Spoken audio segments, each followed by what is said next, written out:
Next track. No, you ask him. Is it security? Or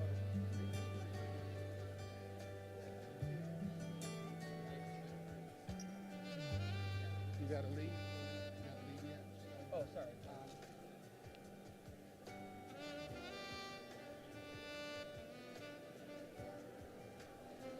Check, check, check.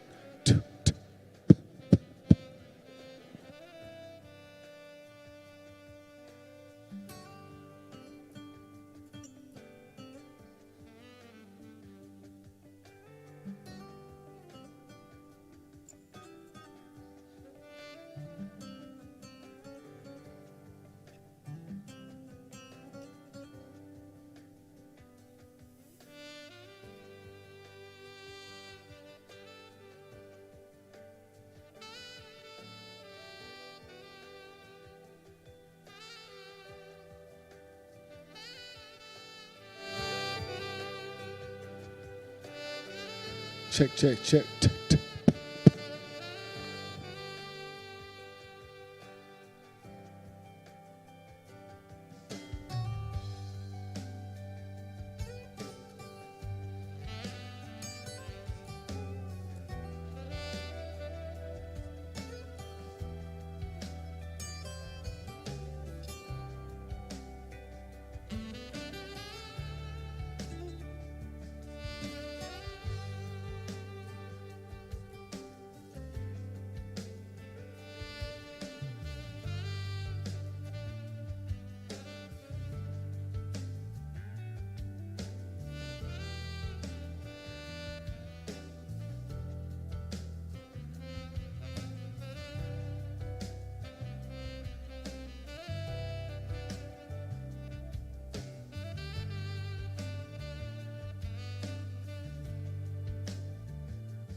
check, check.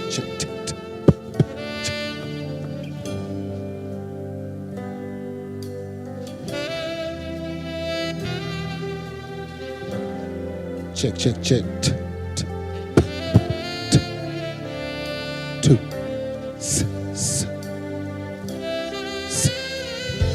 Seven.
out there somewhere? Tell them how to turn them on if they don't know already. Huh? Out here, somewhere. Wait. One day I was supposed to be out there. What? I had to see where they're supposed to be. I'm gonna get it.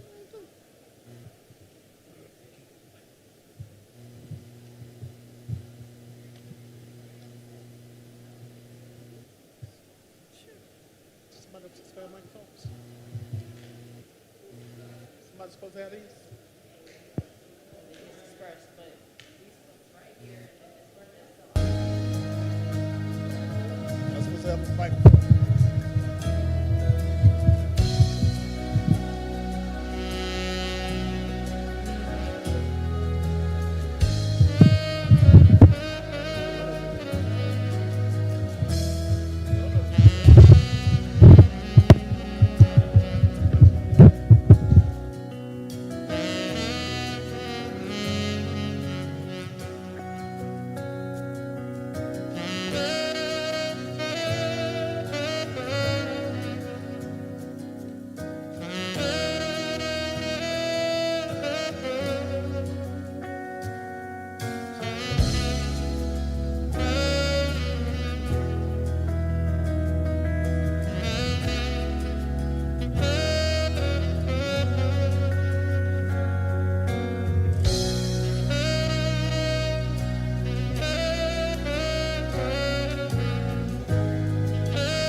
All right, good afternoon, everyone.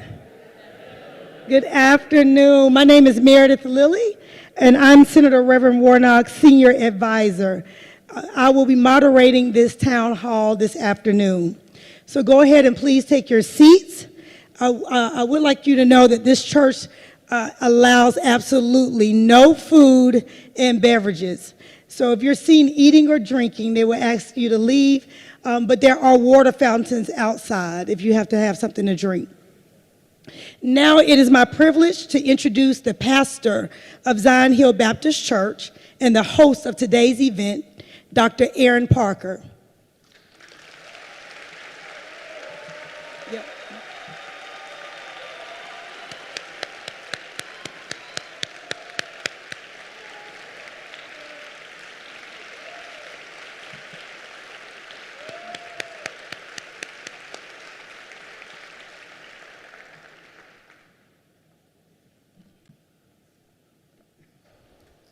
Well, I know why we're all here today, so I will not be very long. But I thought it would be important, in order for us to get this off on the right foot, that we would take just a moment of silence and meditation. You reflect on whatever you understand to be your ultimate. Just a moment.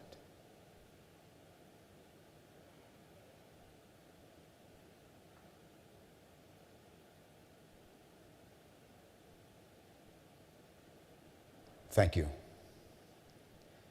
To Senator Warnock, the Warnock staff, pastors, elected officials, other community leaders, my sisters and brothers, welcome to Zion Hill Baptist Church.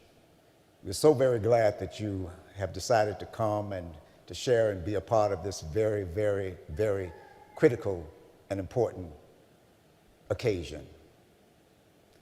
We know why we're here.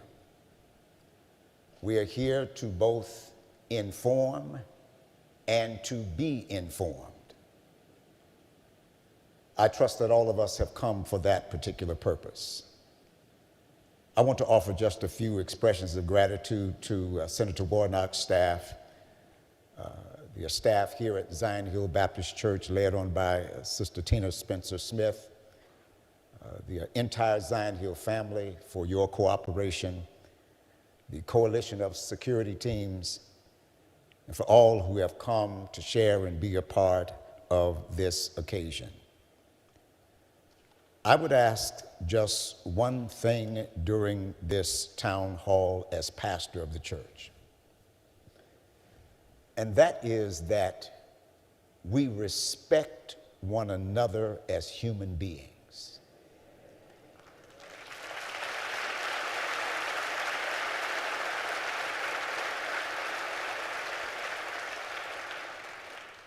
I know we all have concerns. We all have issues that we want to get forth and get on the table, and here at Zion Hill, you have a right to do that. But let's respect one another as sisters, and that's all I'm asking. I'm not offering a lot of other rules. Let us do that, brothers and sisters, because we are in some critical moments in this nation. We are in some critical moments in this nation. And we need insight. We need leadership. We need to really come together in some ways that we have not come together before.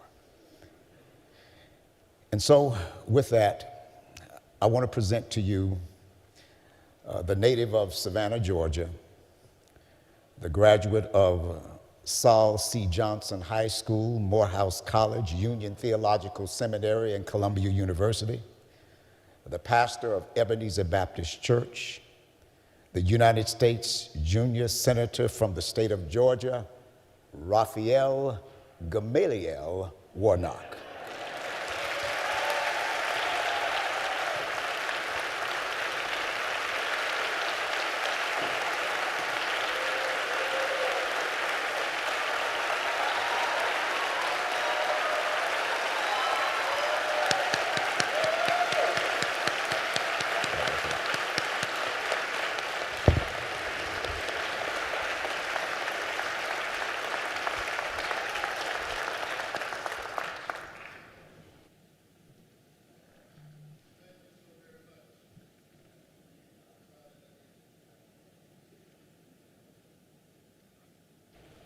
Hello, everybody. Can you hear me now? Thank you all so very much. It's great to be here. And I'm in church. I give honor to God, who is the author and the finisher of my faith and our faith. I'm so grateful to this church, Zion Hill Baptist Church, and to its pastor, the Reverend Dr. Aaron Parker, for their kind invitation. Would you do me a favor and give them a great big round of applause? Let them know how much we appreciate Zion Hill.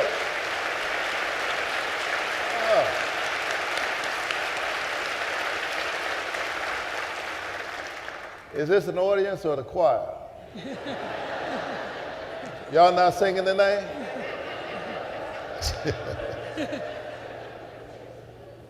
It really is a pleasure to be here with you today. I'm eager to hear directly from you this evening about the problems that you are facing, about your families and your communities. I'm here to answer your questions. And I want you to hear how I've been fighting for you in Washington, D.C., which remains the honor of my life. I want to thank my staff for their work in helping us get ready. I want to thank my casework team. My casework team can help on your behalf if you're having an issue with a federal agency. Everything from getting a passport to issues with your tax returns. Feel free to reach out to my staff. I think I've got the best constituent services in the state and perhaps in the country.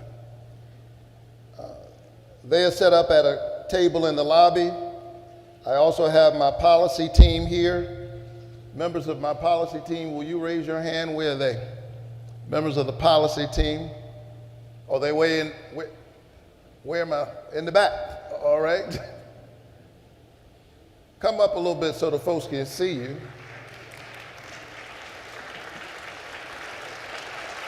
All right. I see Sydney. Where's Josh? All right. These are members of my policy team. Look for these folks, and they'll be around here to help answer some of your questions. Well, I preached this morning at Ebenezer Baptist Church. And I'm thrilled to be back at church. I'm thrilled to continue to do the work that I do, moving between those two responsibilities. In a real sense, my commitment to the constituents of Georgia is the same as my commitment to my parishioners. I promised when you elected me to walk with you even as I work for you. And I intend to keep that commitment. I'd also like to thank the elected officials who are here today. If you're an elected official, please stand. All of our elected officials, give them a great big round of applause. Good to see you.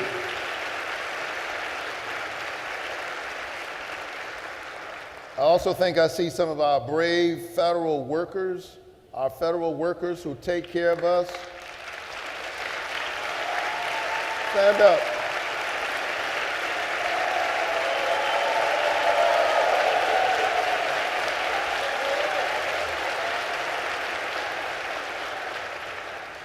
So our federal workers have been fired. They've been cast aside. They've been demonized by those who are trying to use them as an excuse for giving tax cuts to billionaires. I want you to know that I'm on your side and I'm fighting for you every single day, and we appreciate you. We appreciate you.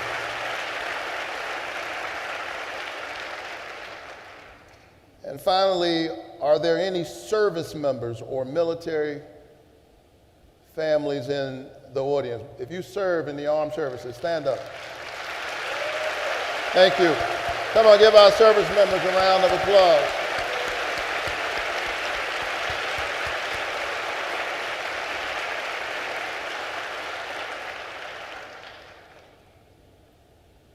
I've always said that it is the honor of my life representing Georgia in the United States Senate. When the people of your state say, since all of us can't go to Washington, D.C., but we need somebody to fight for us. We need somebody who will be thinking about our children when we look into the eyes of our children and we think about their future and what we want for them. As we think about our aging parents as they deal with the blessings and the burdens of aging. Since all of us can't go to D.C., we're going to send you.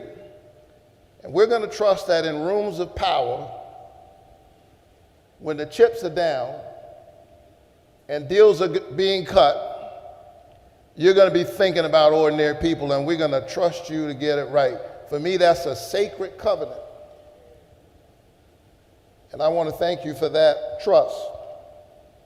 I've always said that my job is not for the people to hear my voice, it's to give the people their voice. And over the past few years, I've continued to work to be your voice in Washington and to uplift your stories. This work is more important now than it has ever been. Over the past few months, I've received a record number of calls, a record number of letters to my office. People just like you in this room have reached out from all across our state.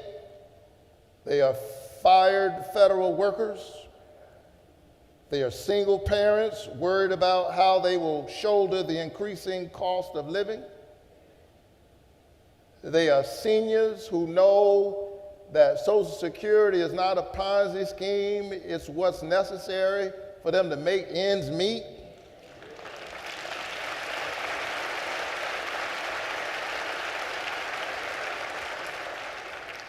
They're ordinary people. And so that's why we are here today to talk about what keeps you up at night and what I'm going to do to fix it and what we can do together. What we can do together, because you can't outsource democracy. It's a group project.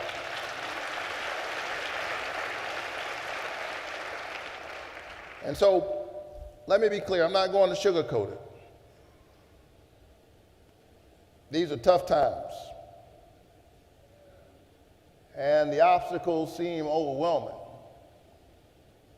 We have witnessed the devastating consequences of this new administration. This has been the longest 100 days in my life.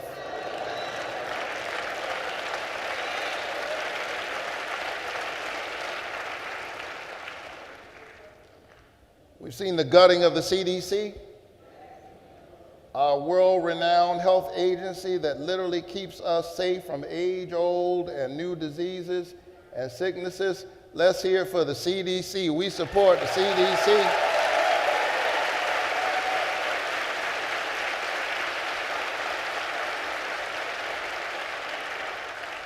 I'm deeply upset by the firing of CDC workers, summarily dismissed. I was standing with them the other day on the street, protesting with them. And some shared with me that they had literally just gotten a note a couple months ago. They had gotten a job evaluation saying, excellent job. And then they got a note said, you're fired because you're doing a terrible job. Games being played at the highest levels of our federal government. We're going to stand up for the CDC. We're going to stand up for Social Security and those who need it.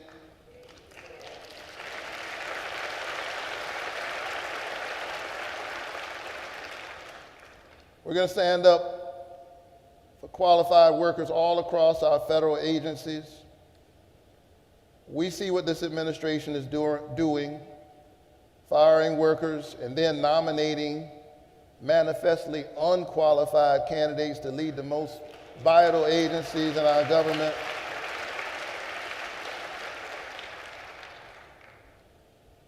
This president is unserious.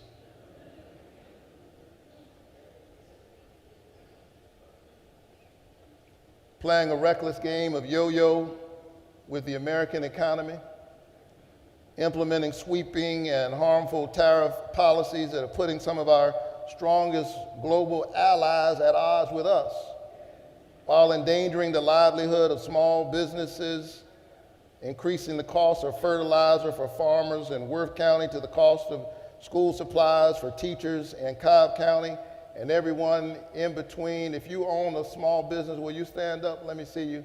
All our small business owners, thank you for what you're doing. I'm fighting for you. Wow. Y'all see that? Stand up. Look at this. All these small business owners, we're fighting for you.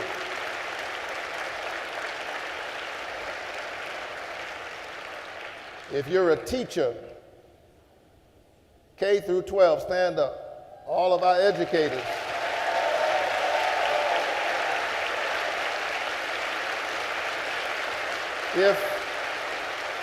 If you teach at any level, stand up. All of our educators, stand up. All of our educators at every level.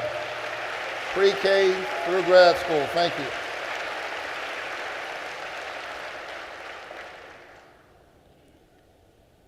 We're worried about our students.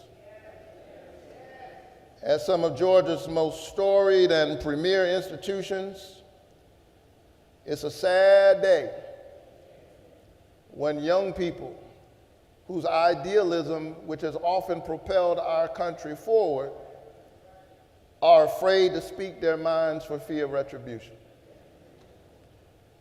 Our immigrant communities are afraid to send their children to school, to go to work, to receive medical treatment, to worship at church, at the mosque, at the temple.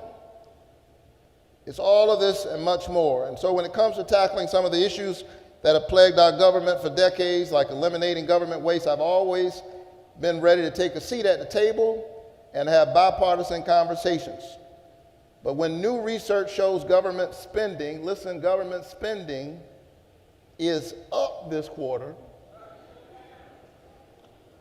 compared to this time last year, despite DOJ's reckless and dangerous cuts, it's clear that they're now serious about cutting government waste. And they don't have ordinary people in mind. So I will always stand up to defend vital programs and fight for policies that uplift working families. I'll continue to champion legislation like the expanded child tax credit, which I passed in 2021. And I was proud to reintroduce the child tax credit just a few weeks ago because I believe we ought to give a tax cut to ordinary people, to hardworking families, rather than billionaires.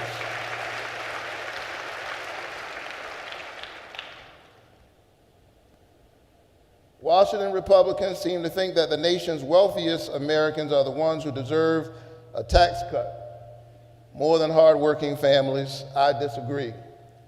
And I'm going to use my perch as a new member of the Senate Finance Committee to continue to fight back against these attempts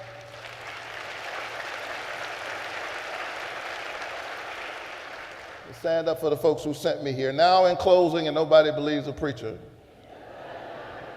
when he says in closing. Little boy was sitting next to his dad in church, and the pastor said, in closing. He said, Daddy, what does that mean when the preacher says, in closing? He said, son, not a doggone thing, man. A doggone thing. Seriously, this is a scary time.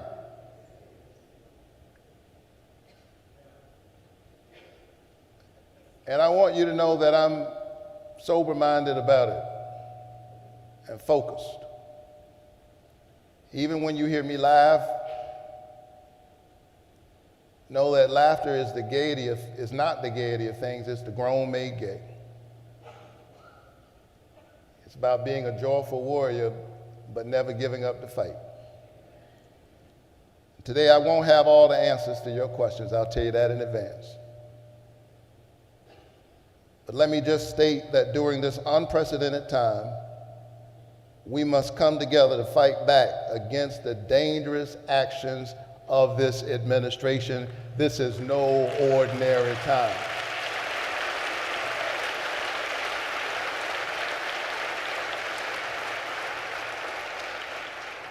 And so I look forward to partnering with you, our small business owners, our educators, our federal workers, those of you who advocate, represent not-for-profits, the activists in the room. We're part of a broad coalition. Does that mean we agree with everything? No. If everybody agrees with you and your coalition, you got a small coalition. But we're going to have a conversation about how I can continue doing the work of serving Georgia and its people at the highest level. So let me throw things back to Meredith, and we can get things started. Meredith, I'll hand things back over to you. All right, thank you, Senator Warnock. Now, as we come, thank you.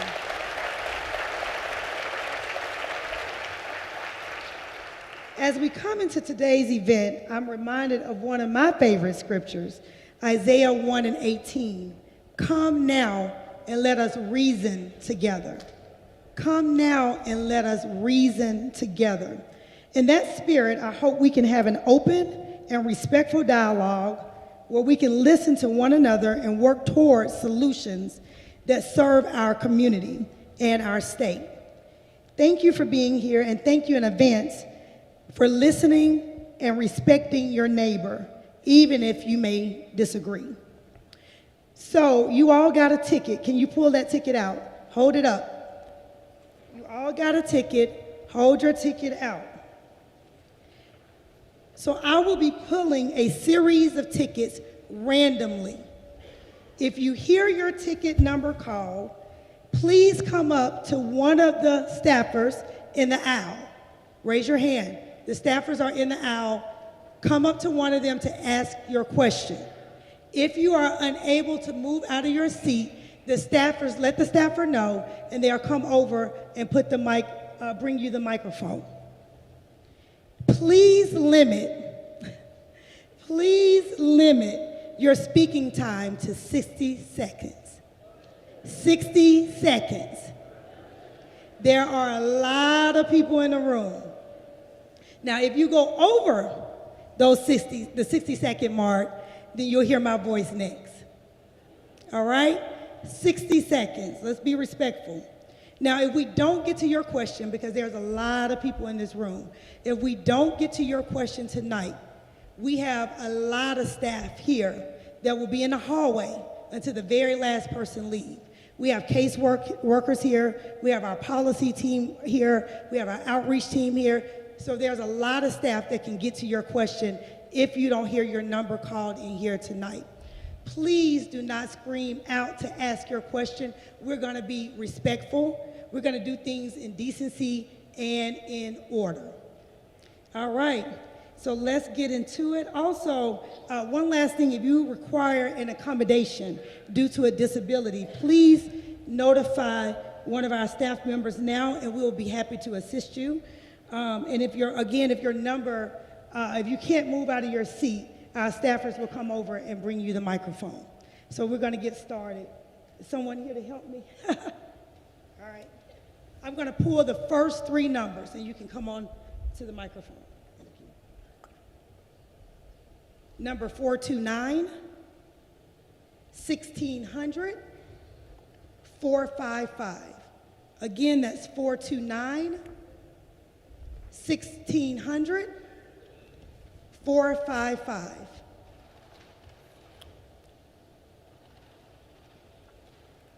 Brenda, we'll start with you. Hi, I'm Jasmine Newsom. How are you today? I'm well. How are you? I'm doing great.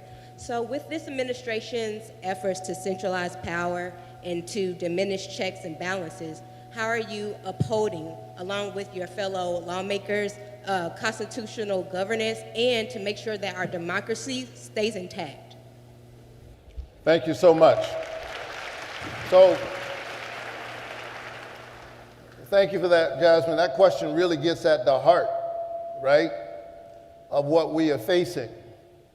And what we are seeing in real time is that our democracy depends on our charter documents, the Constitution, Declaration of Independence, our laws, 3 co-equal branches of government. But what we're learning in real time is that certain norms and the sheer commitment of people to honor those norms and to stand up for them is the glue that's held our democracy together for now almost 250 years. And so you have my commitment that I will use all the powers that I have to defend our democracy. It's the reason why I've always fought for voting rights. It's the reason I've always felt like democracy is the first thing, and I was disappointed, quite honestly, in spite of all the incredible things we got done my first 2 sessions in Congress. I was fighting hard to pass the John Lewis Voting Rights Advancement Act and the Freedom to Vote Act, because not only do they deal with things like voter ID and issues of people having access, dark money in our politics, which has been sapping the lifeblood, siphoning the lifeblood out of our politics for years. And so you have my commitment that as a member of the Senate, I'm holding this administration accountable. I'm dragging Trump officials in front of my committees and asking the tough questions. I'm voting down legislation that I think runs roughshod over the American people and their rights. And in the moments when it's appropriate, I'm happy to join briefs where people are challenging him in court. And I don't know if you've noticed or not, he's been getting whipped in court, even by some judges that he appointed. So I am heartened by some of what I'm seeing come out of the judiciary. Honestly, I'm deeply disappointed in my Republican colleagues in the Congress.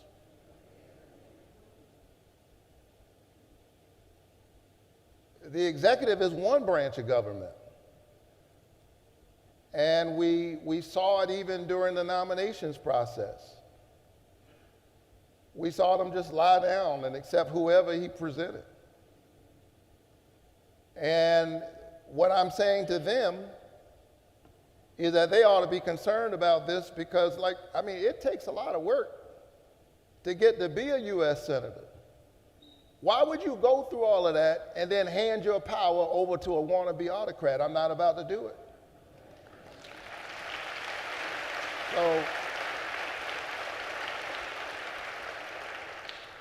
I'll be standing up, I'll be raising the hard questions, and I'll be talking to all of my colleagues in the Congress, not just Democrats, but Republicans. Because here's the thing, we could stop a lot of this if we could just get 4 of them.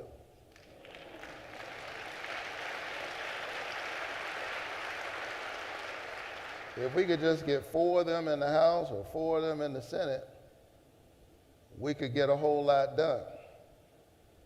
And if people had done their job and voted as I did for his conviction during that impeachment,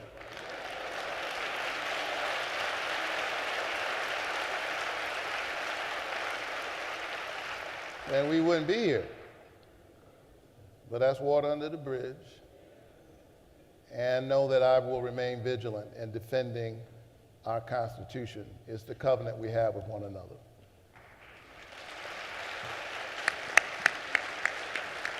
Andrea. Am I up? Okay. Hi, Kevin Oliver, Morehouse class of '95. Raphael, I want to say you're dressing a lot better now that you a senator. You look good, man. You look good. And I have a whole lot less hair. I want to talk this terrible trade policy, man. Is there anything we can do? I mean, we're starting trade conflicts with our allies, Canada, countries that are our allies. And I just see economic destruction going on. Is there anything we can do that the Congress can do? Now, thank you so very much for the question.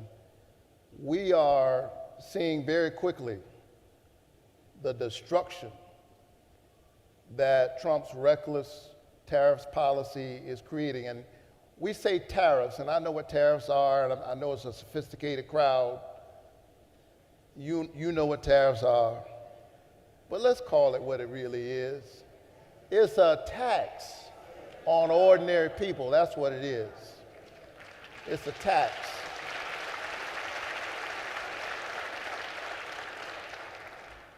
And we need to keep calling it a tax. Because this is important, because right now they're trying to give a tax cut to billionaires while raising your taxes. Tariffs this is a tax on everything, everyday goods. So apparently we have a president who thinks that billionaires' taxes ought to go down and yours ought to go up.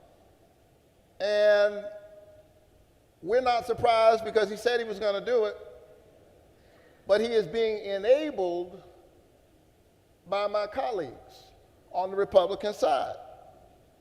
So part of what we got to do is hold them accountable. Hold them accountable. And if you're listening to me and you're in, you ought to call them. If that's your congressperson, you ought to reach out to them and let them know that you're going to hold them accountable. So I'm a new member of the Finance Committee, and I'm the ranking member on trade. So tariffs is right in my wheelhouse. So know that on my committee, I will be holding his trade representative and others accountable for this awful, reckless policy. I will be holding them accountable. Let me give you one example, and I've been talking to business people all over our state. And ironically, if you think this is a Democrat and Republican issue, I haven't found anybody other than Trump and the people around him who say yes, yes, yes, who think this is a good idea. I'm talking to Democrats and Republicans, and I'm not talking to business people who think this is a good idea. I haven't run into them. Georgia farmers know it's a bad idea. So they need fertilizer for their goods.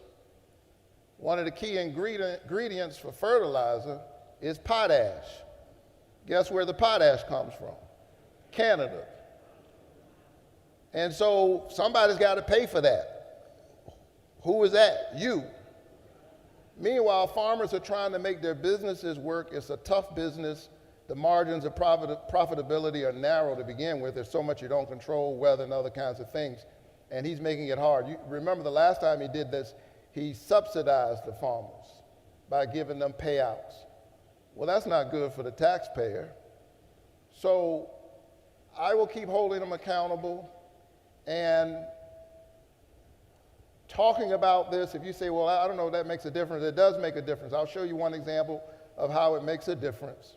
We kept making noise about this, and as a result of me and others calling out the administration on this, we were able to create enough pressure on our Republican colleagues that we did pass an amendment. We passed a measure out of the Senate that would stop the president's ability to put these trade barriers on Canada.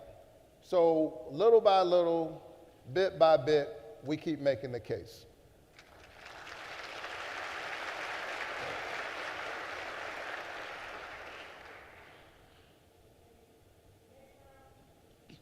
Next round of numbers, 189, 1273, 130. Again, 189, 1273, and 130. Oh,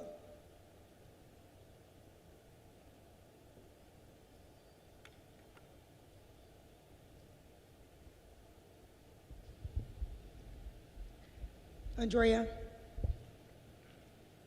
sorry. Hi, I'm Tanya Spicer, and thrilled to be here. So thank you so much for the town hall. I just have a question about Doge. What is it? If it's illegal, why is it still happening?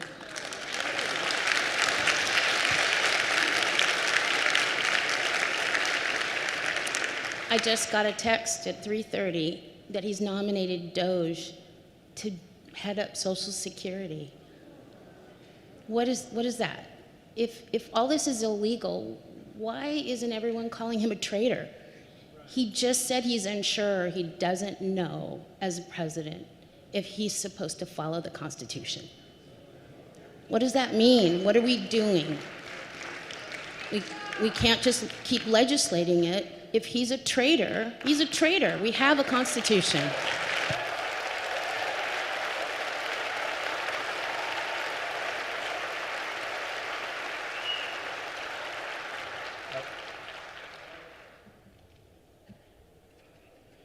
To add, there's no amendments needed. What's our next step? What's our plan? Thank you so much. So, there's no question that we've got a lawless president. And much of this is unprecedented. We have an unelected billionaire running something called Doge, Department of Government Efficiency. As you point out, he didn't go through advise and consent through the Senate, so he's not a confirmed member of the cabinet. He's not elected. He's posing as co-president. You got this operation in which they are going through records at the Social Security Administration and other places, all under the pretense that they're going after waste. And as I've already pointed out to you, government spending actually went up this quarter as compared to this time last year.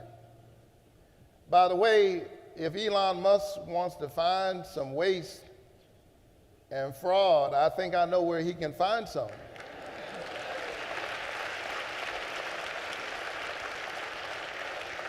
Last I checked, he had about $38 billion worth of government contracts and subsidies. And the New York Times laid out a damning report this week about him literally sitting in the parlor, sitting in the White House, meeting with foreign entities, making demands. So part of what I'm very concerned about is, the levels of corruption that we are witnessing. This just corruption, unabashed, unembarrassed, out in the open. And we have to use all the levers that we have possible to hold him accountable. So what I will do, and all of us have different roles, what I will do in my role is when the administration's officials come before me, I will hold them accountable. I will make transparent what they're doing. Part of what's made our government strong is transparency about what's going on.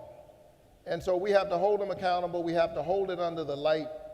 And I think that as the people see it, something does happen. I don't like to get into punditry, but I'm feeling that folks got quite a bit of buyer's remorse already. And as that reality changes, I think it creates the context for us to carry out the change that you want to see and that I want to see. Thank you so much for your question.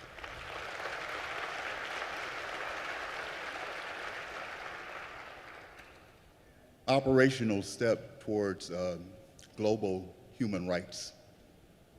The United Nations has put forth 17 Sustainable Development Goals. The first of the 17 Sustainable Goals is no poverty on a timeline to 2030. But we'd like to ask on behalf of the Free African Society and the beloved community is what is our plan? Where do we go from here? Because we're apparently in chaos and we've got to get out back to community. Thank you so much. Let me just say to you that I share your commitment to eradicating poverty. Certainly, we should not have the poverty that we see in the United States of America. 1 in 5 children in our own country is food insecure and doesn't know where their next meal is coming from. Think about that. In the wealthiest nation on the planet and in human history, 1 in 5 children is food insecure, don't know where their next meal is coming from. And so, as a member of the Agriculture Committee, and as a free lunch kid myself, I am focused on hunger, I'm focused on poverty. I look back at my life and I'm in awe of my own journey.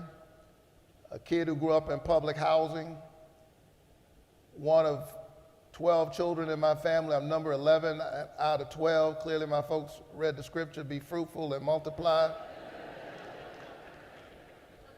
I'm the first college graduate in my family. I often say that I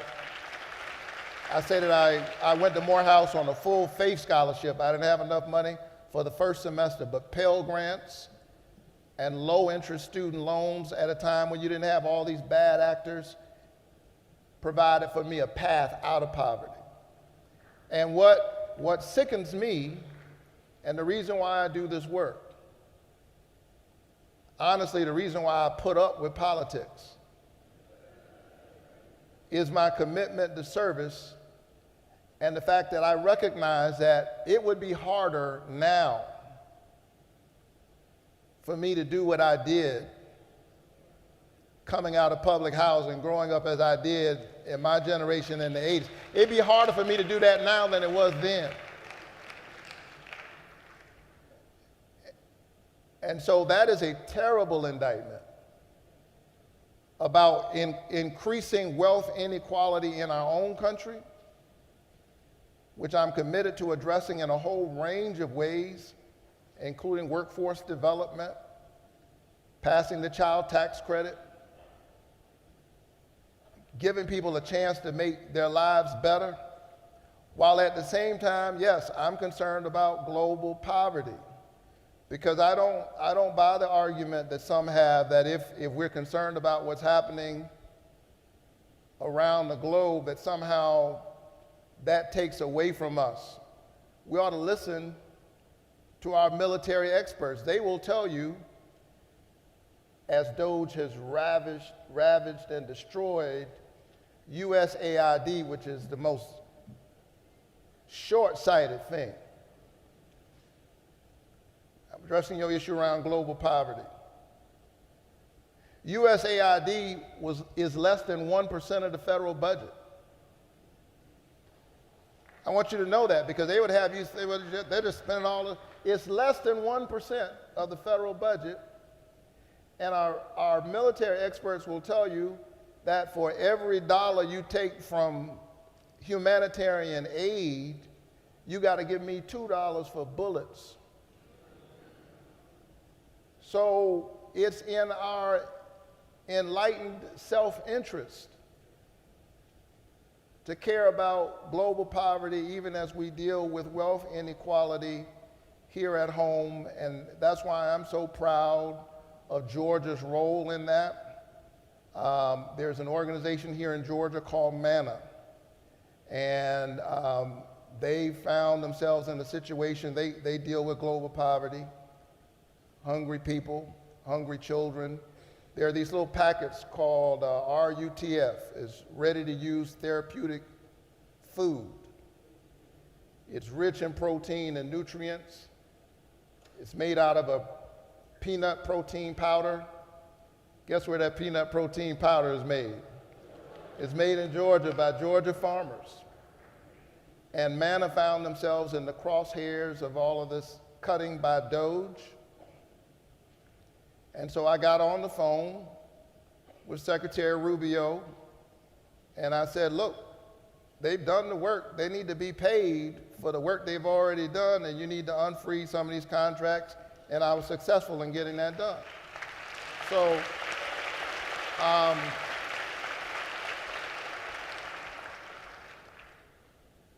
I will hold the administration accountable, but we need a longer vision, a broader vision for how we build what Dr. King called the beloved community.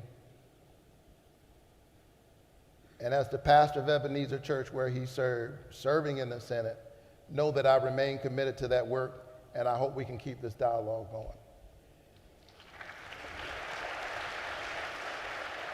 All right, I'm going to call out 5 numbers. We have some people that may have changed their minds, so I'm going to do 5. 124, 225, 51,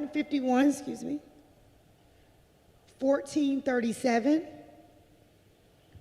445, 226. I'm going to do those again. 124, 225, 51, 1437, 445, and 226. Brenda, we'll start with you.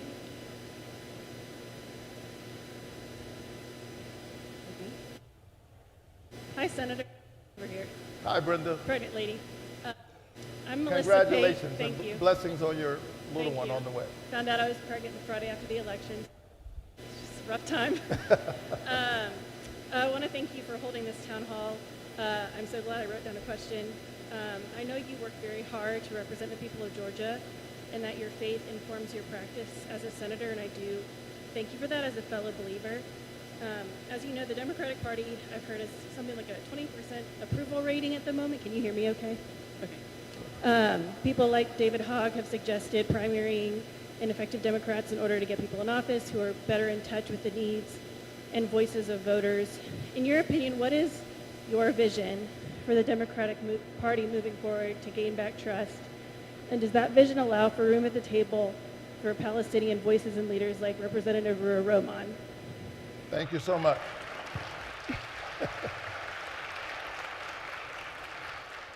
Hi, Representative Rowan. Stand up. You don't have to slink down. We're glad to see you. So let me answer the last part of your question right off the bat. The answer is yes. I am committed to the humanity and the dignity of all people, including our Palestinian sisters and brothers, and people who deal with what's going on in that region of the world. I have to tell you, yeah, I'm a Democrat, but this is what happens when you elect the preacher to office. I'm a Democrat. I don't know that I spend that much time worried about the party. I spend my time thinking about the people that we're supposed to represent. I got other folk here. We got the leader of the Democratic Party here. Stand up. That's Charlie Bailey, the new head of the state Democratic Party. I'm going to let Charlie worry about the party.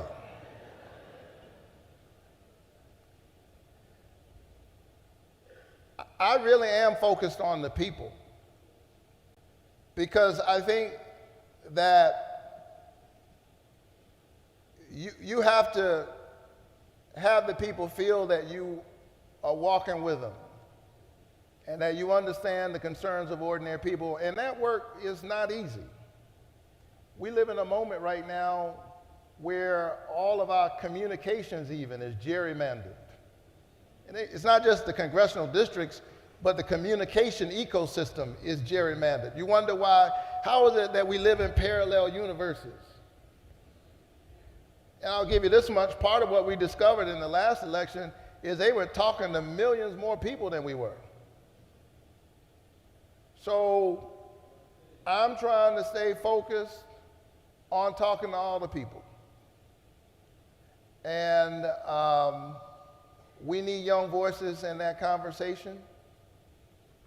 We have to center the people. And if we center the people, we have a better chance at getting the public policy right.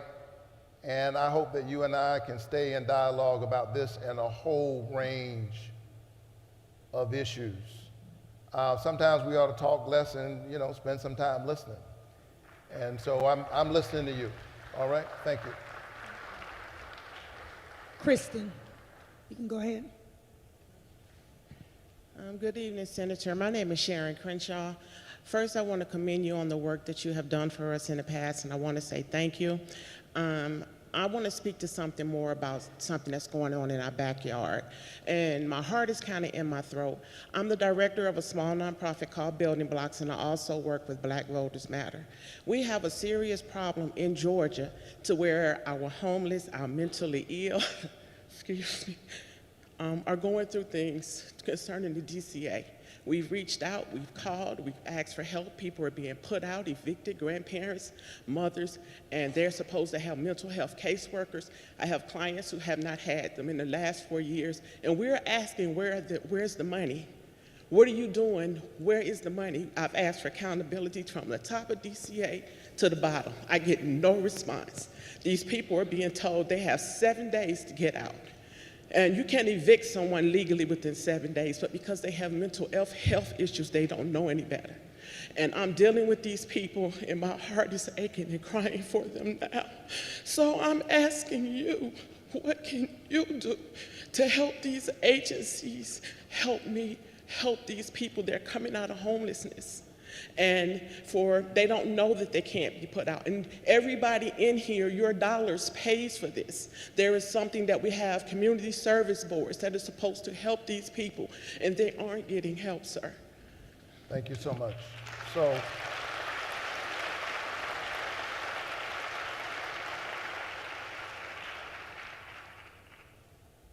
So at the federal level,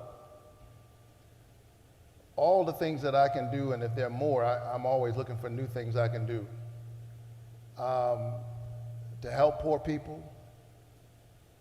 Increasingly, we're seeing working people who are homeless. There are folks who go to work. I mean, they go every day, and they're homeless. Mental health is a big part of this. Won't reduce all of it to that, but that is a big part of it. I've got lots of legislation that I've introduced on mental health. As a member of the Banking and Housing Committee, I'm very focused on housing affordability.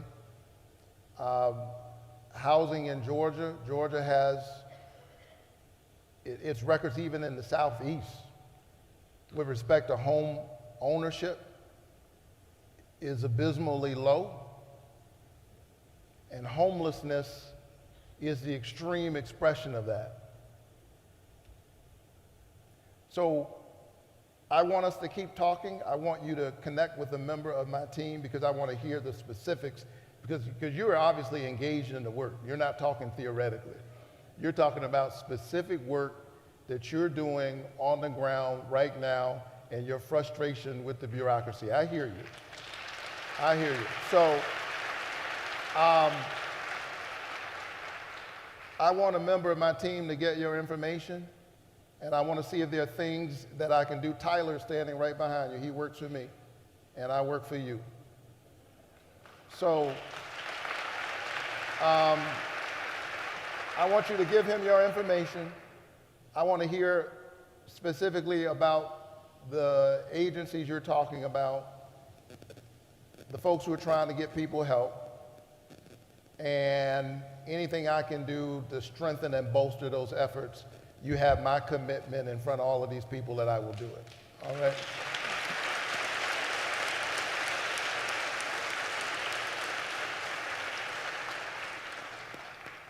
Brenda.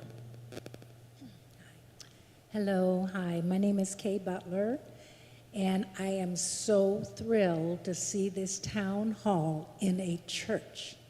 And I think that we need a whole lot more of that. Hopefully, ministers can get involved in terms of coalition about where it can be in different areas of the state. My question is, how are you reaching those citizens who feel apathetic about voting? I'm particularly interested in the age group between 18 and 30 or 29, because so much education is needed to clarify misinformation that is constantly circulating.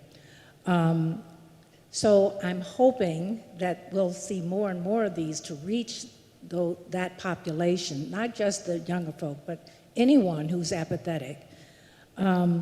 I just want to back off on one thing that you had mentioned earlier, and that is, I think it's a great plan to say, here is where the fraud is, and that is a direct plan, like you said, in terms of, here, let me show you where the fraud is or the cost that shouldn't be happening. I personally am stuck in terms of how I can get more involved in town halls. I'd like to know how I can specifically get involved with that. Thank you so much. So,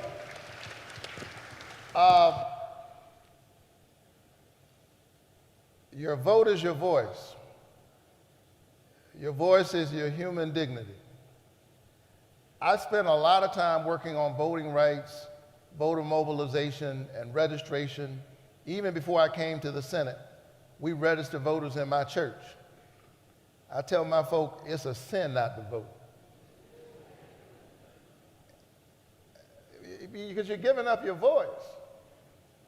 You're giving up your humanity, your ability to have a voice in the direction of the country and your destiny in it. So I took that same spirit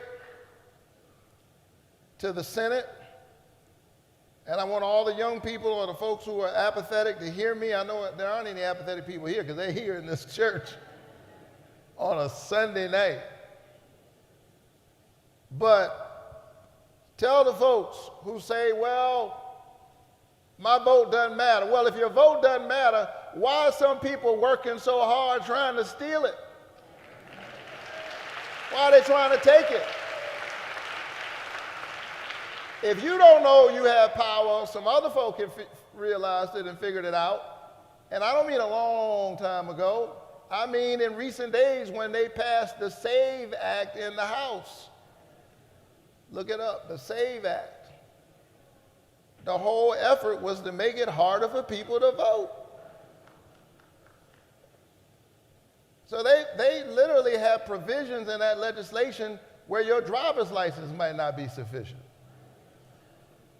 They want to make it harder for some people to vote. So I know what I'm talking about. I don't want to spend this time talking about my campaigns, but this is illustrative of the point. After I won the first time in Georgia, my political adversaries looked at the anatomy of my victory and they came after it with surgical precision. The runoff is a vestige of the Jim Crow era, but I won in the runoff.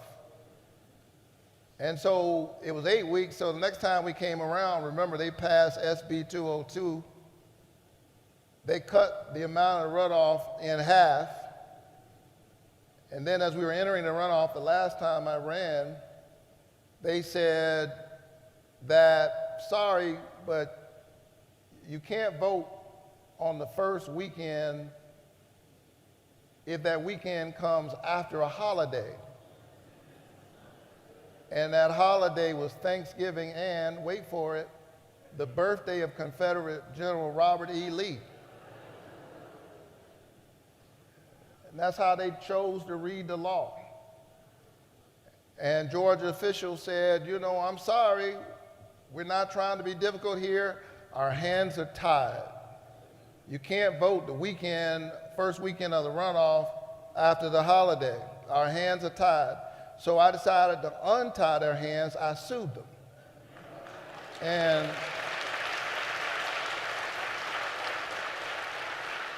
I won. And then the same folks who said their hands were tied showed their hands because they should have just accepted the fact that the court had just liberated them. That's not what they did. They appealed the decision. And I won. And then they appealed the decision again, asking for emergency relief. And I said to myself, emergency relief from what? From voting? People voting? So I had to win a court decision and 2 appeals just so students coming home for the Thanksgiving break and others could vote the first weekend of the runoff.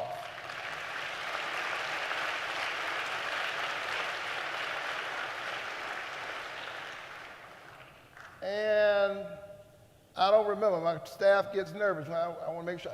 We about 100,000 people, I think, voted that weekend, somewhere in that ballpark. And I won by about that margin, somewhere in that. So what I'm trying to say to you is that voter suppression is a little bit chipping a little bit here, chipping a little bit there. It's not these big things always. And shucks, I don't know how anybody could be apathetic after what we're going through right now. We say elections have consequences. That ain't a slogan right about now. We're living that reality. And here I am doing everything I can with the tools I have, but those tools are not the same as they were my first 2 Congresses. But I'm going to use the tools I have. Just because we're out of power doesn't mean we don't have any power. Don't ever let anybody take your power.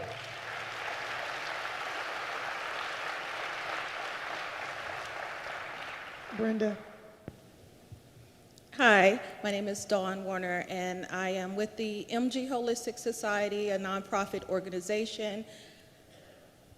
And my heart is really full right now because this current administration has made it impossible for nonprofits to get funding if you use certain terms that are deemed DEI.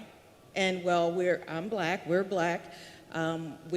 disabled, female, so there's some words that we can't use to apply for certain fundings.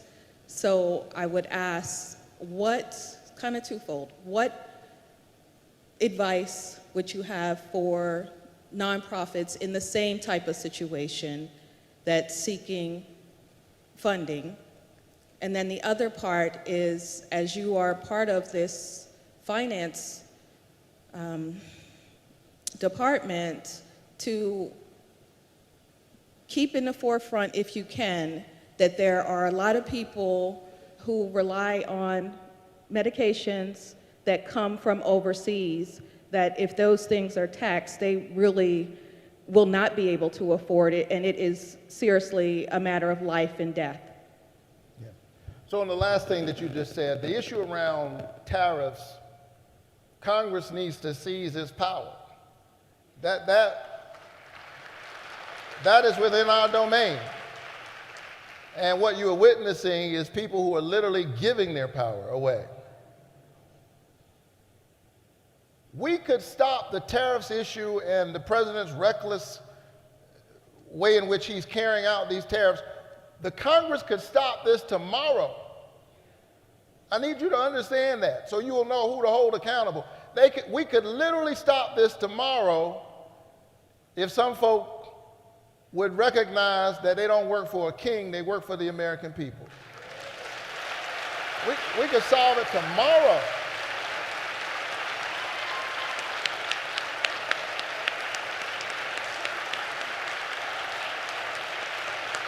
We could. So I just want you to know that.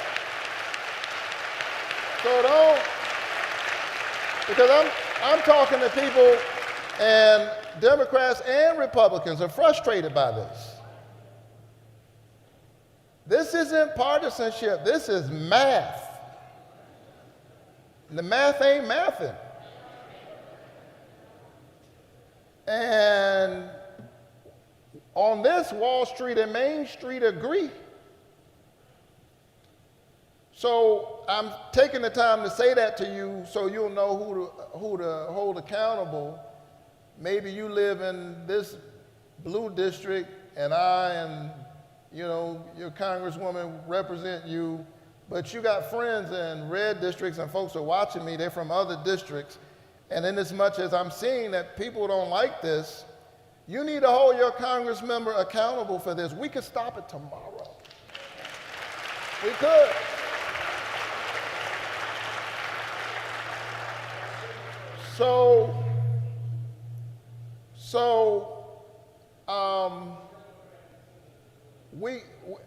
I think I've answered your question.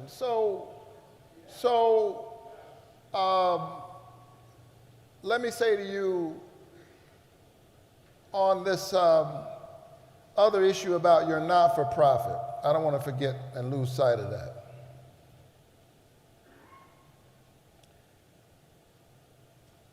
My team is very effective at trying to get congressionally directed spending, earmarks.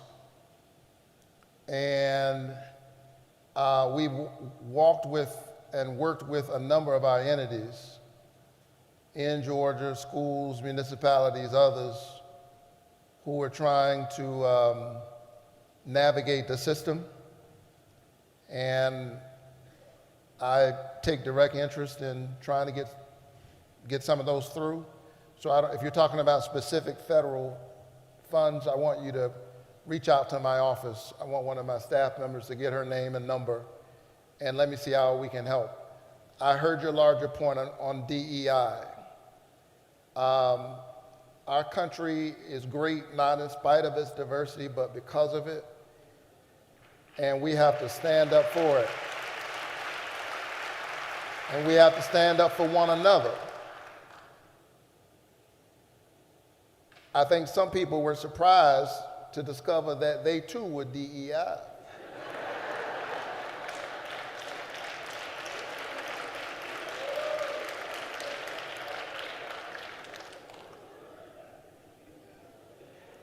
So we better stand up for one another.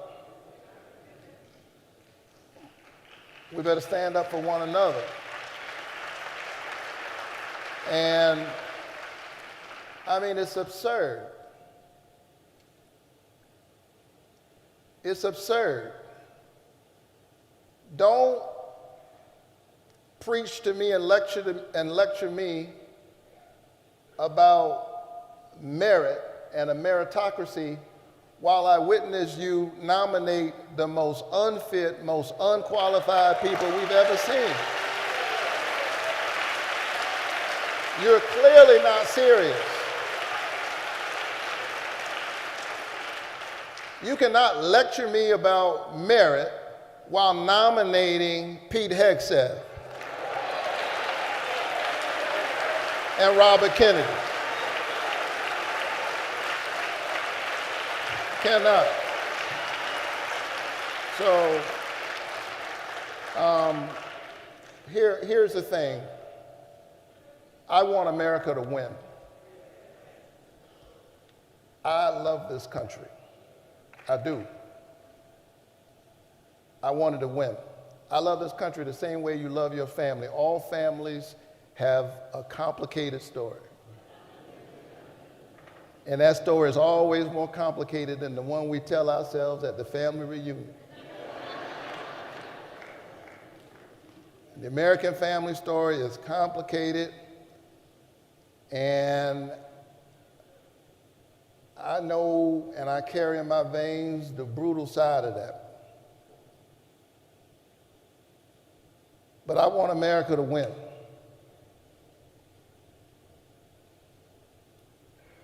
My daddy had to give up his seat while wearing his soldier's uniform. Fighting for America, had to give up his bus seat. He had to give up his bus seat, but because we kept fighting for America, his son sits in a Senate seat. All right? I love America, but so we can't allow people to distract us with all of this nonsense. And by the way, I don't care what you call it. Do away with something you want to call DEI. I don't care what you call it. I just want every child to have a chance. Kids who are growing up in public housing, kids who are growing up in Appalachia, kids who are growing up in rural Georgia, kids who are growing up, in concrete cities.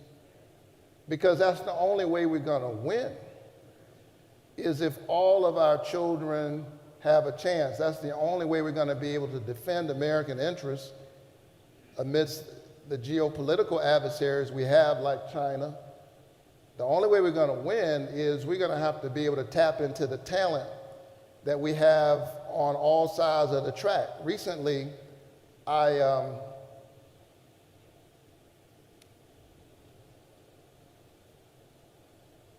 met this kid at the DeKalb Peachtree Airport.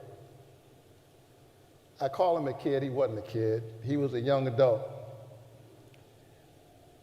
He wanted to be a pilot.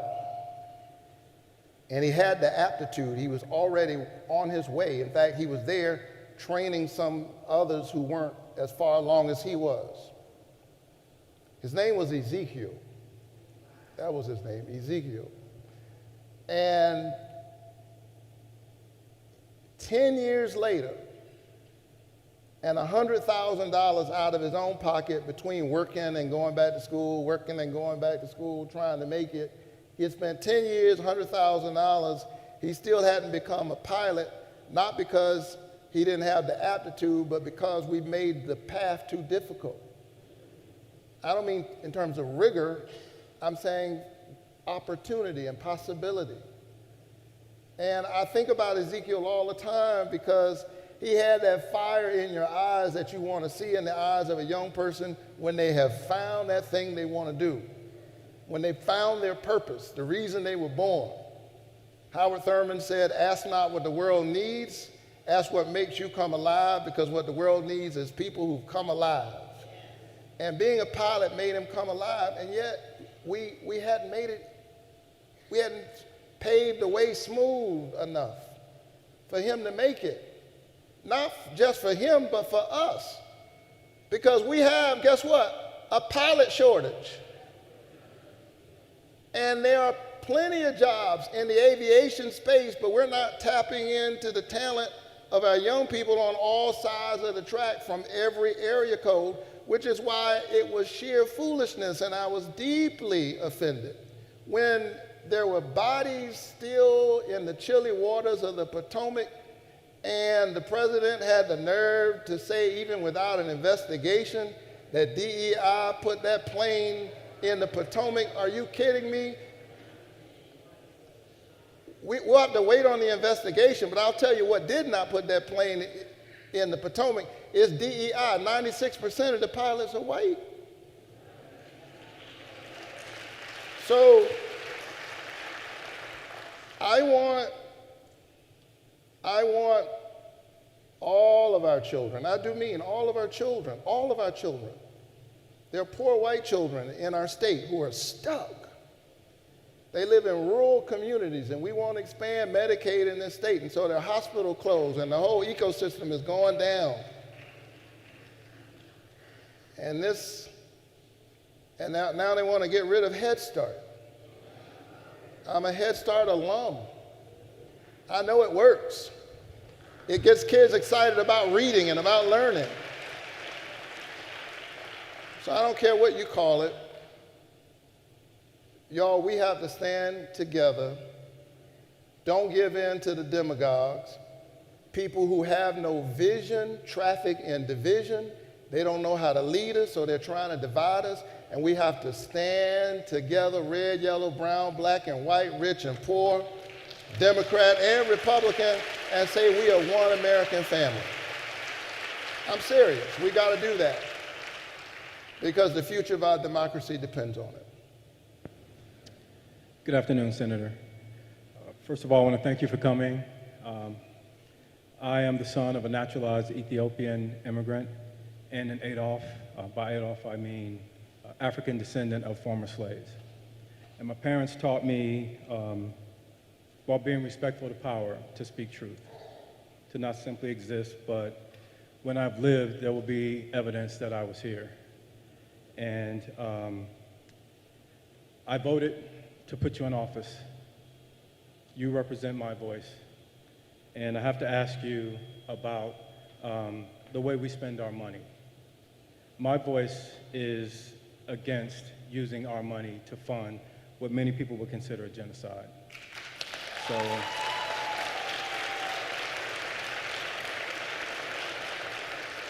the American people seem to be against continually arming Israel as we watch them bomb Palestinians off the planet. As the descendant of an African man and a former slave, you know, we watched this happen to us. We've seen this happen in different countries. I have to ask you, what side of the fence are you on? Where's your voice as it relates to stopping the continual arming of Israel? We've seen Palestinian children being blasted, and not only that, even with a ceasefire, we see more and more approvals of arms being sent over and over again. So Israel is relentless. And so I have to ask you, what are you doing? Where are you on this? You know, what specifically are you saying? Thank you so much. So,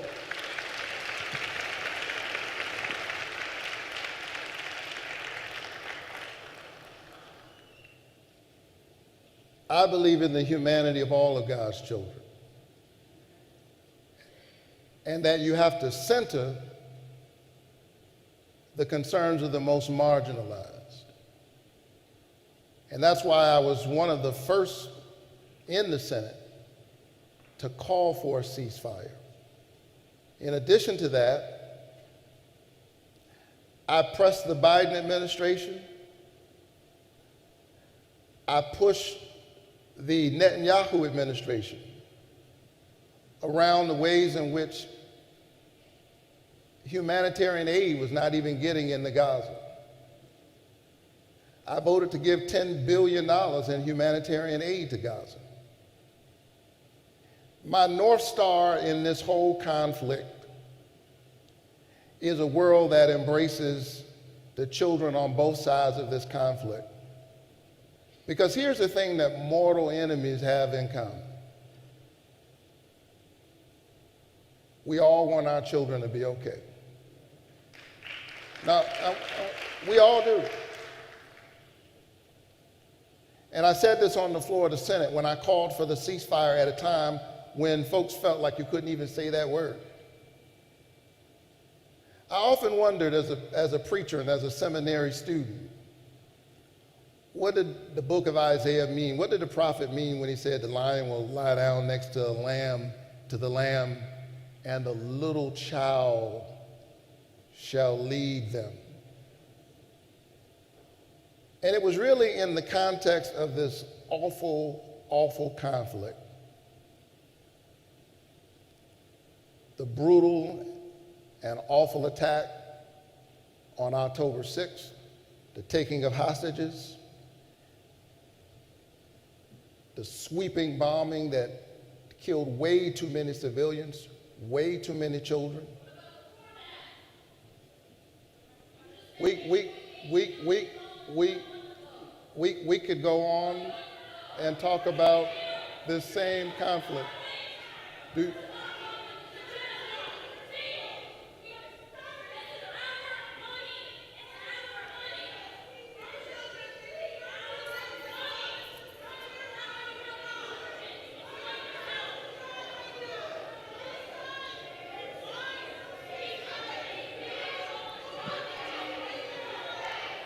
So, all right, thank you. So hold on. Thank you. So,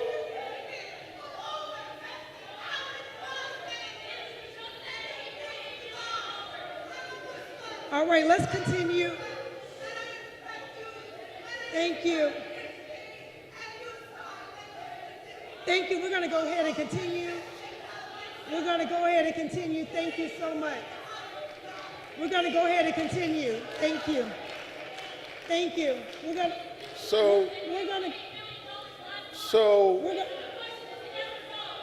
to continue with the program. Do you want me to answer the question? Thank you. Let us just finish. I will answer the question, but I'm not going to shout.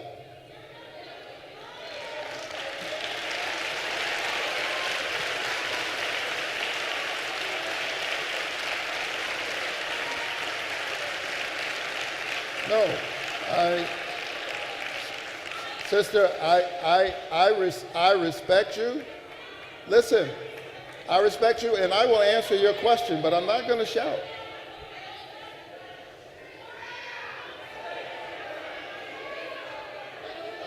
Let's continue to be respectful of each other. Let's continue to be respectful of each other. Thank you. Let's continue to be respectful of each other. So I think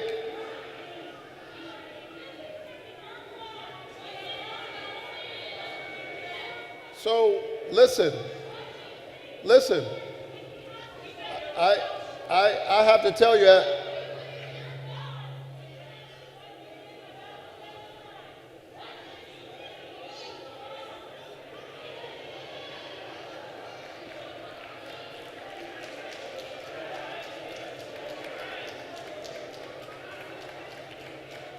We would like to continue on with the program. We have a lot of questions to cover today, so please let us be respectful of each other.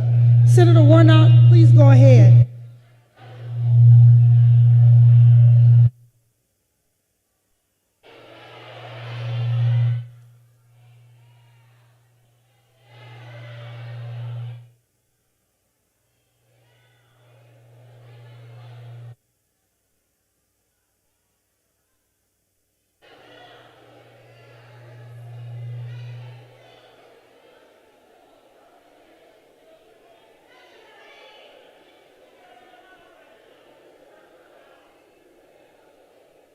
You on with the program. So I'm listen, ma'am. I'm not gonna shout over you. I will respond to your question. But listen, I have to tell you. Listen, I have to tell you.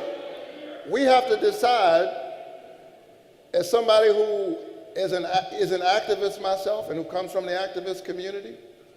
You can come and, and express yourself. This is a very passionate issue. Or we can have a conversation, but we can't do both of those things. I mean, we can do one or the other.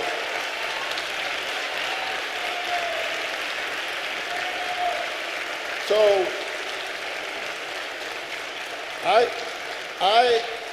I acknowledge that maybe you would rather just make your point. And so I take it that that's what you want to do, make your point. But if you want to have a conversation, not just today, but in the days ahead, I'm happy to have that conversation with you.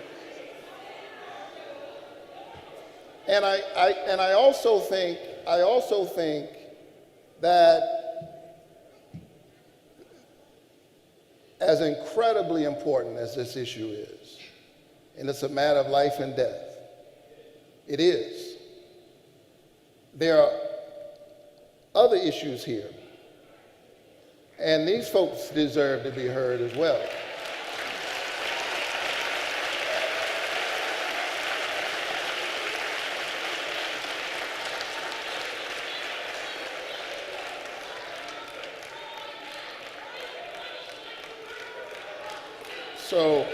Okay. All right. So what we'll do, thank you so much. I asked you the question, and I guess I have my answer, that you really want to make your point. So what we'll do at this time, we have staff right here, right now, ready to sit down and speak with you all. Solid B, raise your hands. we can go in the other room and go ahead and meet with them. Solid can be, raise your hands. They're here right now to speak with you. So we can continue with the program. Let's be fair to others. Let's be fair to others. Thank you. Let's be fair to others. Let's be fair.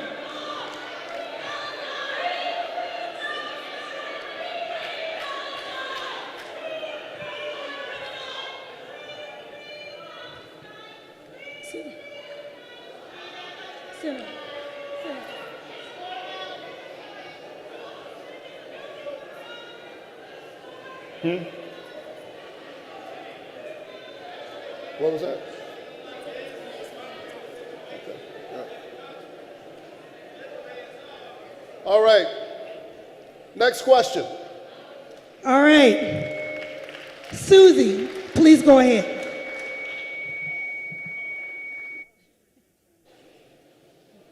Good. Senator Raphael Warnock, over here. And this side. Yeah. Out of the mouths of babe. I'm here with my kids. And it's a lot going on.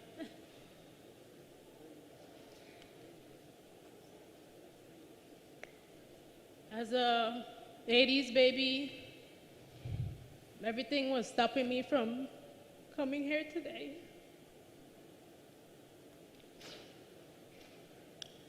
I'm by the way of the Virgin Islands, and I've been in Georgia to be considered a peach for a minute.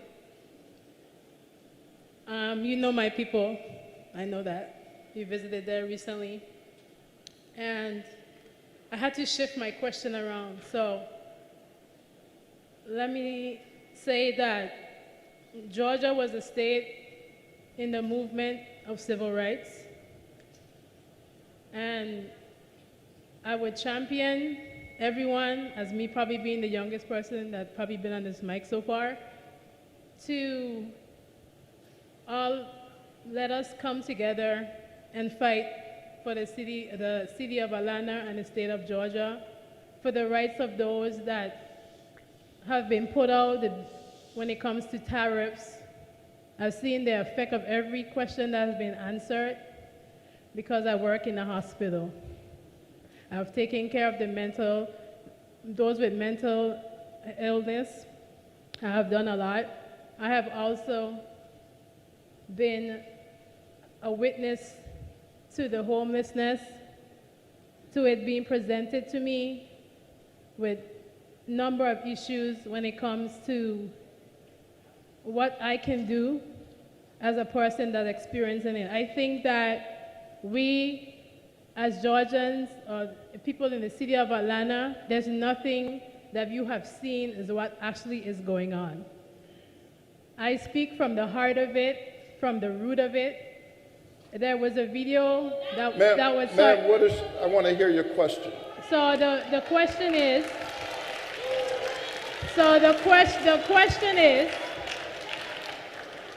what can we do to come together as a people when it comes to business, those who suffer with homelessness, those that's under the bridge situation, what are we doing with that? Because from my assessment, from 2021, the situation with homelessness is 3 times worse.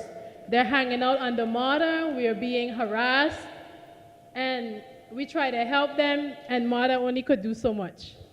And so the thing is, what are we doing as a people? What can we do, Senator, as community, as business people, to do what we can do to help with you to get things going? Thank you all so very much for that question. So we are seeing a real problem with homelessness in our country and in our state and in our city. My church sits right in the heart of the city. And not long ago, we saw a very tragic situation with a homeless brother not far from our church. I won't get into the details about what happened and what's the chronology of what happened. I'll let others figure that out. But I do know that this man lost his life while living in a tent.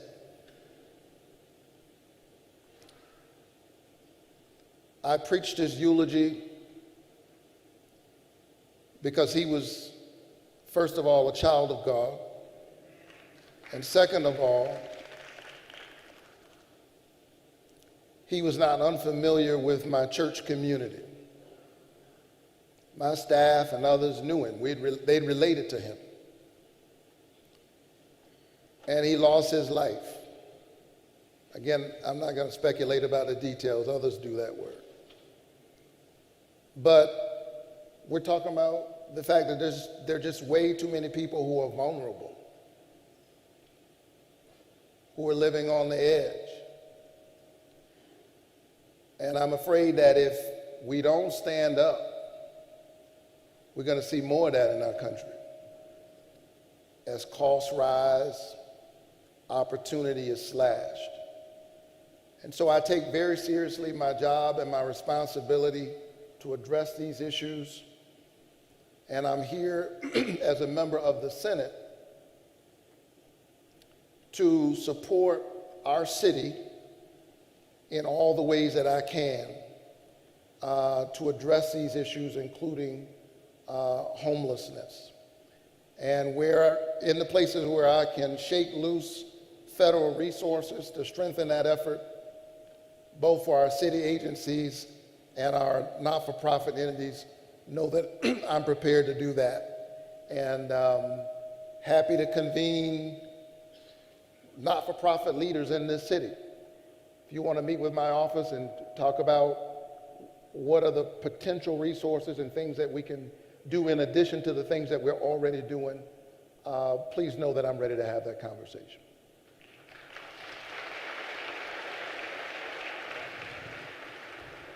Next 5 numbers, 255, 69, 75, 335, 1433.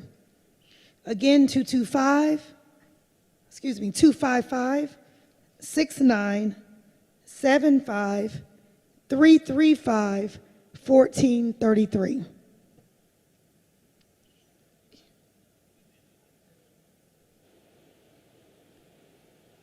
Andrea?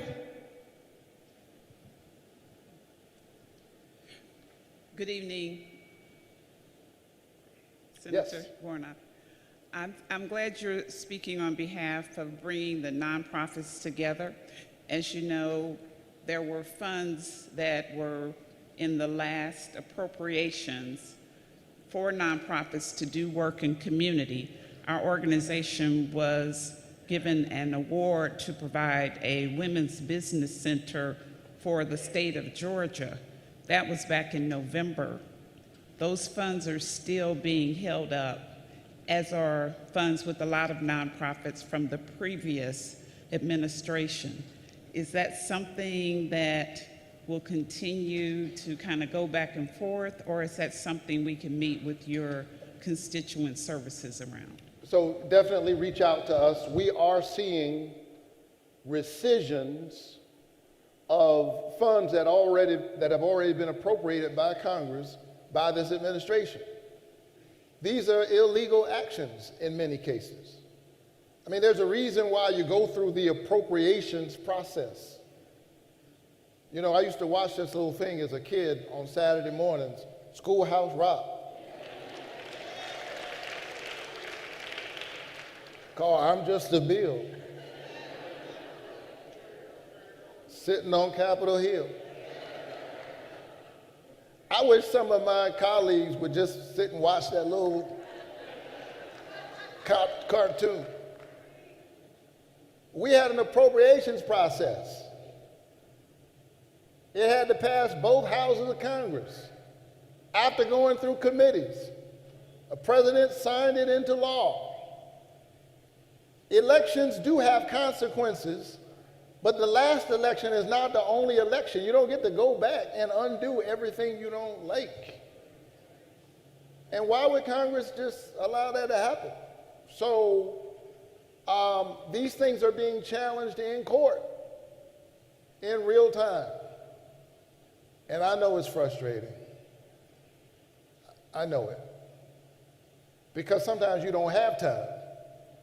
In some instances, entities are closing, small businesses are shut down while you're in the fight. So I'm not saying that lightly.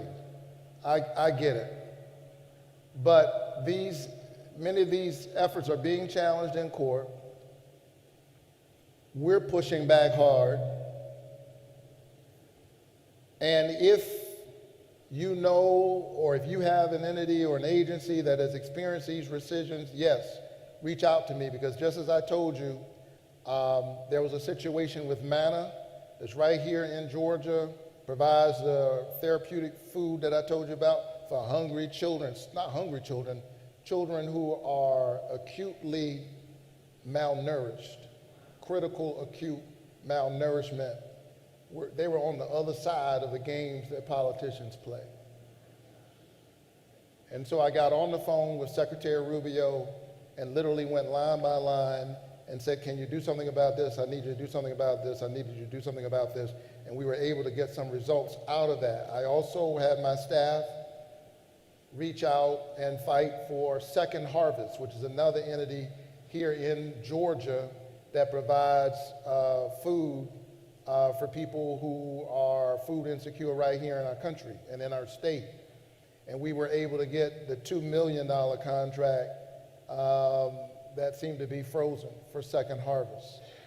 So you gave me some tools that I didn't have before becoming a senator, and I intend to use all of those tools.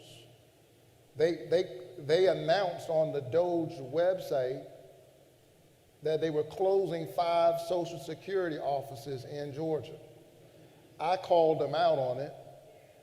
They rolled it back and acted like they didn't say it. That's fine, they didn't say it. Just leave those offices open. They fired thousands of CDC workers. I made noise about it. I got hundreds of them rehired. Not everybody, but I got hundreds of them rehired. And I will continue to fight. And if you have a grant, we'll see what we can do to help.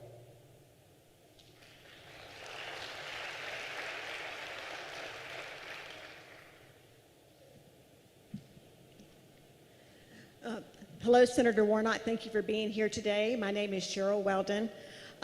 Like you, I'm more concerned about the American people than any particular party. In fact, I never even voted blue until 2016, and I'm glad I made the switch. So am I. But having said that, my question is, what can you and the Democratic leadership do to solidify your response to what's happening with the Trump administration? I feel like there's a little bit of a void in party leadership, and there's a lot of fragmented response to what's happening. And I feel like we need to have a stronger, more united response. I think that's a fair critique. People want to hear our voices. And I'm going to keep raising mine. And sometimes your voice is the only thing you got. I stood on the floor of the Senate. I didn't do 25 hours like my good friend and colleague Cory Booker.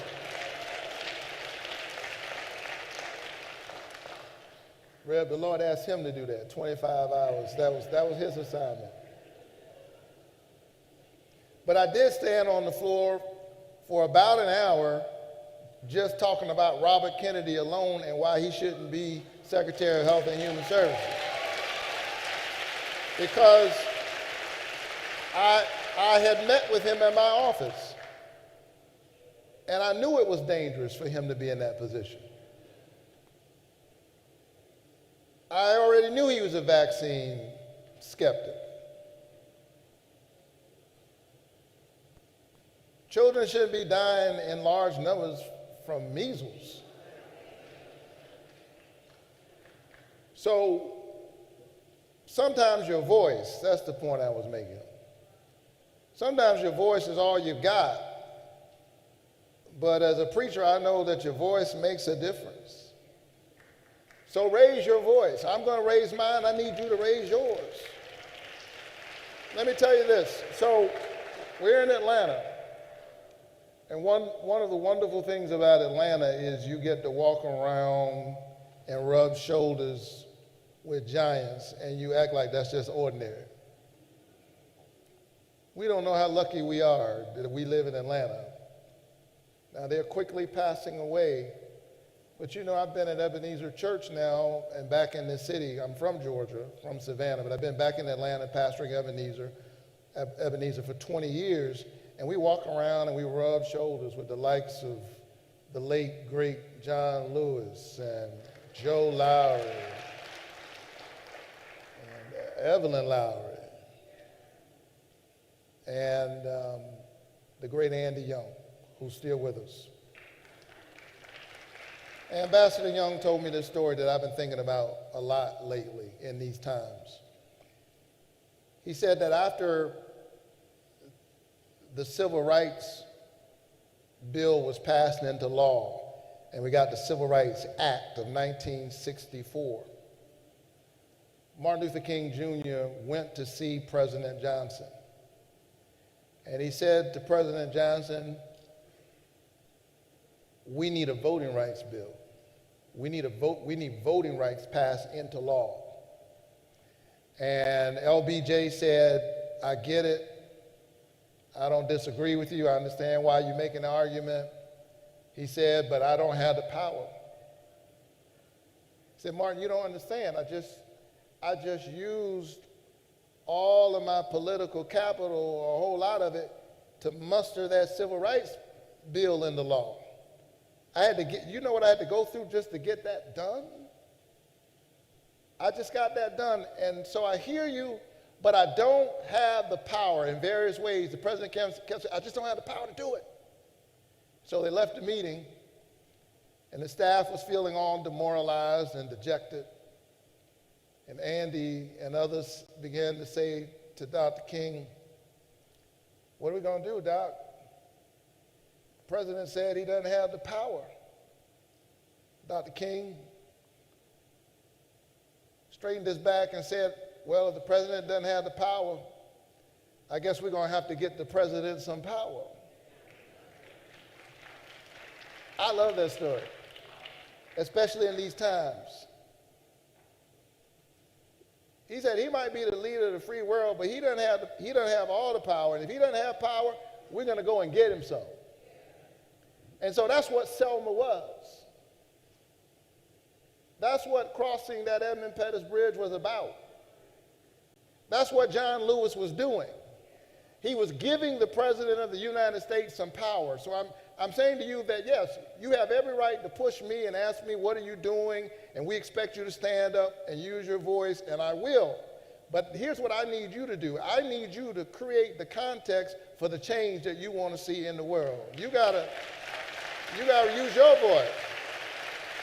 So that's why, you know, I say to my sisters and brothers, even who stood up a little while ago and made, you know, their show and demonstrated their passion, I ain't mad at you, you know, because voice is important.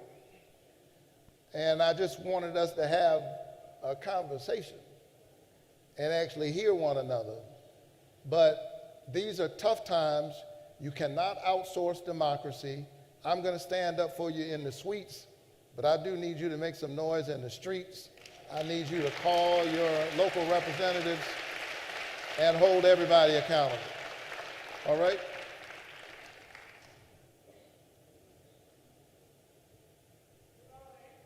Okay.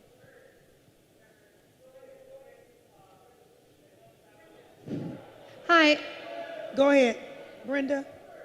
I would like to talk if that's okay. You can go ahead and ask you. your question. Yeah. Sir, sir, you are out of order. I would like to exercise my civil duty and ask this question, please. Sir? Go Hi, ahead. I'm Britt Marshall. I'm a primary care doctor here in Atlanta, and I care very much about my patient population. I take care of a diverse population, from CDC workers to people living here in Southwest Atlanta. Every day, there are people that are talking about the cost of healthcare and the continual rise of it. I'm really worried about what the conversations are happening behind closed doors between your Republican colleagues. And I would like to know more about what they're saying about stopping stopping the erosion of the privatization of healthcare in Medicaid and Medicare.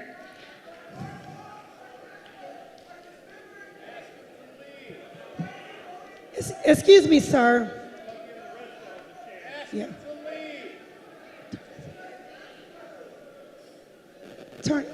Where's my mic? All right, thank you. Check. Thank you so much. Thank you. Listen, sir, I have heard you and I hear you.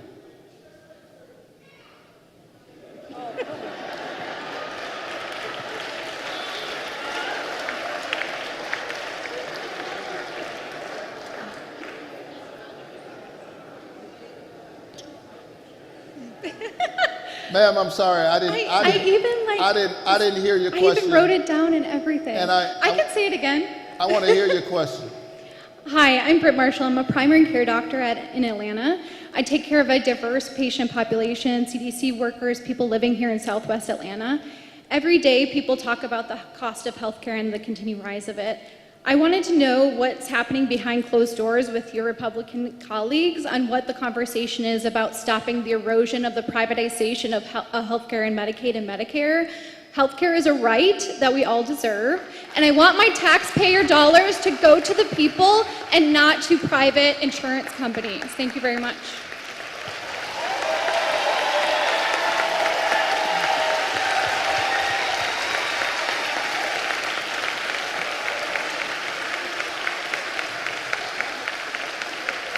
So,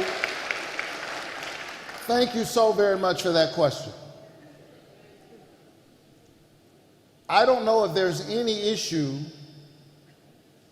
that I work on more than healthcare. I agree with you, healthcare is a human right. And it is certainly something the wealthiest nation on the planet can provide to its citizens. People are without health care not because of a poverty of resources, but a poverty of moral imagination and moral courage. And so right now, you know, I came to this work in a way, I'm standing here as a senator because of my work on health care. Long before I got elected to the Senate, when the Affordable Care Act was passed, I was fighting for Medicaid expansion in Georgia from my pulpit. I was preaching about it and arguing for it and pushing for it. So when I got to the Senate, after being arrested fighting for health care, I made sure that I remained focused on this issue. Right now, Georgia is one of only 10 states that's still refusing to expand Medicaid, and I keep looking for another word because I fear that when we say expand Medicaid, people think we're talking about new money and a new program. What we mean, we really should just say, endorse it, accept it. Because you do realize you're paying for it, right? I mean, think about that. You're paying for it, but not getting it. just because you live in a non-expansion state, your taxes don't go down because they won't give it to you. As a federal taxpayer, you're subsidizing health care in the states that have expanded Medicaid. So your state leaders are literally between you and the health care that you paid for. I don't know about you, but that makes me mad.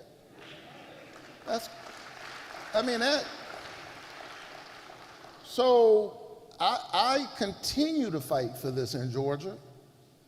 In fact, when we passed the American Rescue Plan, I fought for a provision that I had to kind of elbow and work with my Democratic colleagues to get, because they're like, well, our state expanded.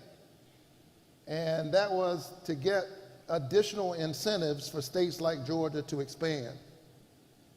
So I got, I got $2 billion in additional incentives for Georgia to expand. Georgia left over 500,000 people in the Medicaid and the health care coverage gap, because it's mainly the working poor, left them in the gap and left that money on the table. And now they got this little program that, you know, they're trying, but that's not working. So these are the fights that I've been engaged in. But right now, we're in a real fight because they have a trifecta. And there's something coming up called a reconciliation bill. We're in the process. I always find it sadly amusing that we call it reconciliation, because a reconciliation bill is about anything but reconciliation. It's a party line bill. We used ours to pass the American Rescue Plan, which included the expanded child tax credit. We used ours to pass the Inflation Reduction Act, which had my bill, which capped the cost of insulin for seniors to no more than $35 per month of out-of-pocket costs.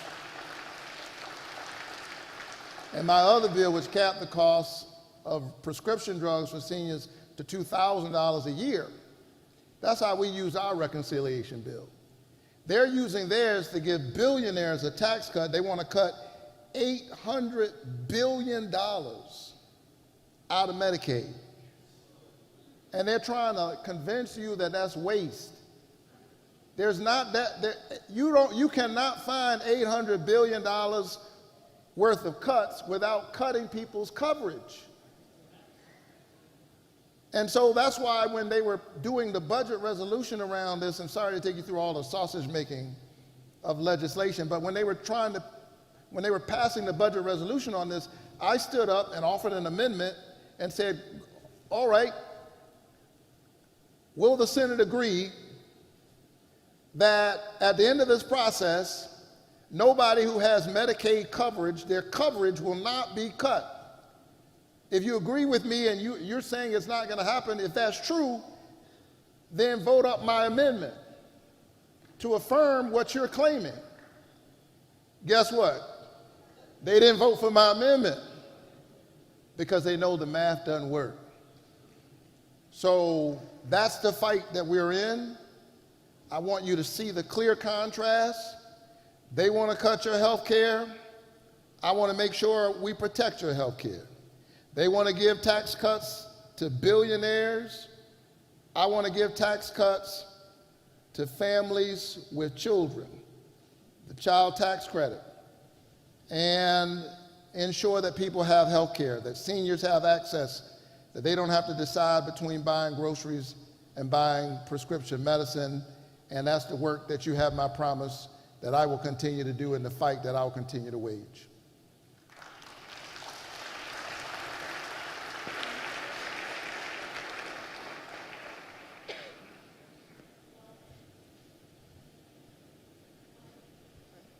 Hi, Senator Warnock. My name is Nia Capitanova from Douglasville, and I just want to thank you for doing this town hall today. As someone who was very honored to send in a mail-in ballot from overseas to make sure that You could beat out Herschel Walker, as we unfortunately remember, that he was up against you, and before that. I want to take a moment and just thank everyone else here who has asked the really hard questions over many topics that this disastrous administration is doing, which lets me introduce a new topic.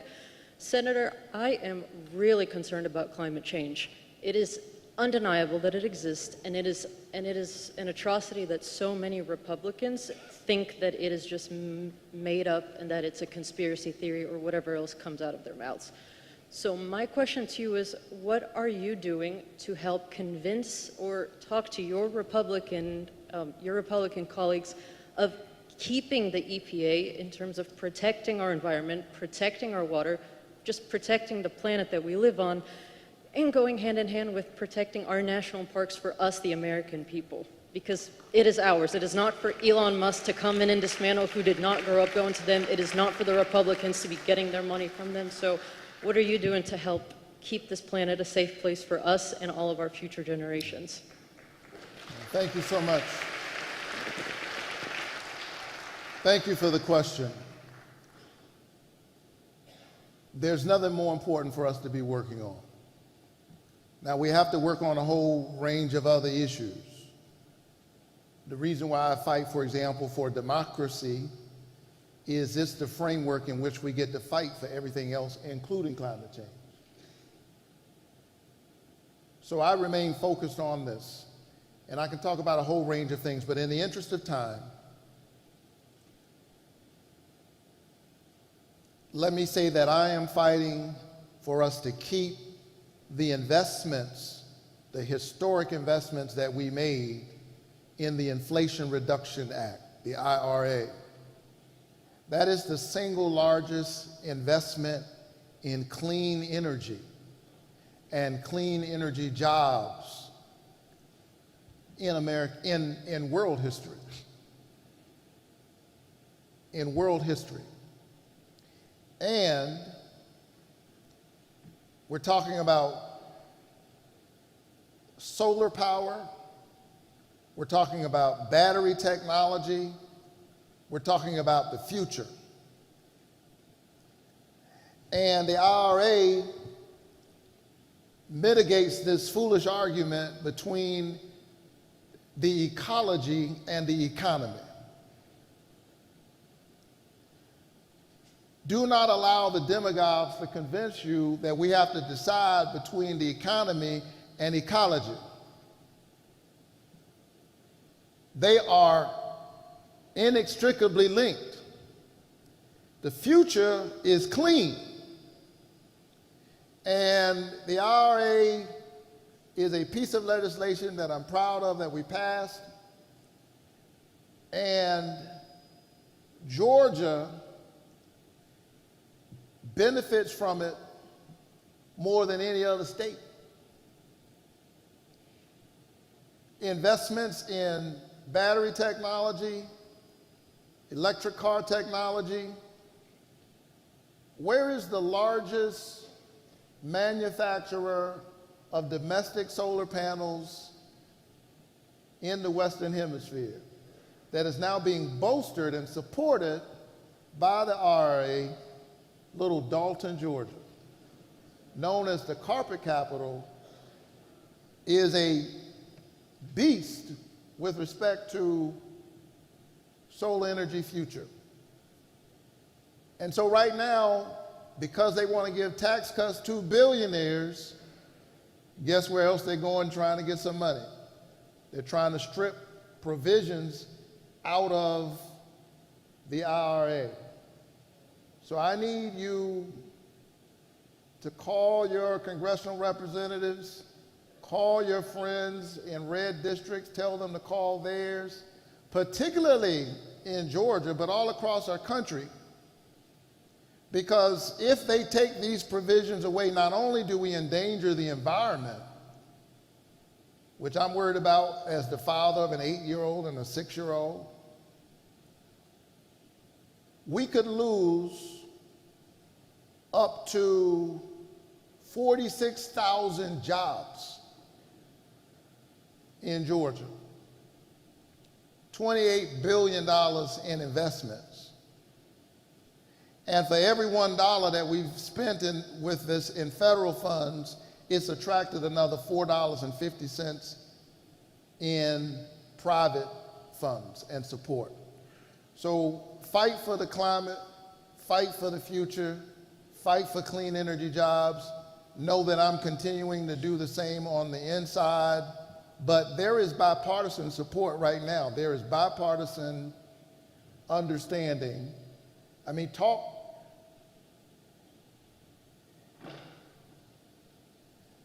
to some of the members of the congressional delegation. I started to name some, but I'm gonna leave it like that.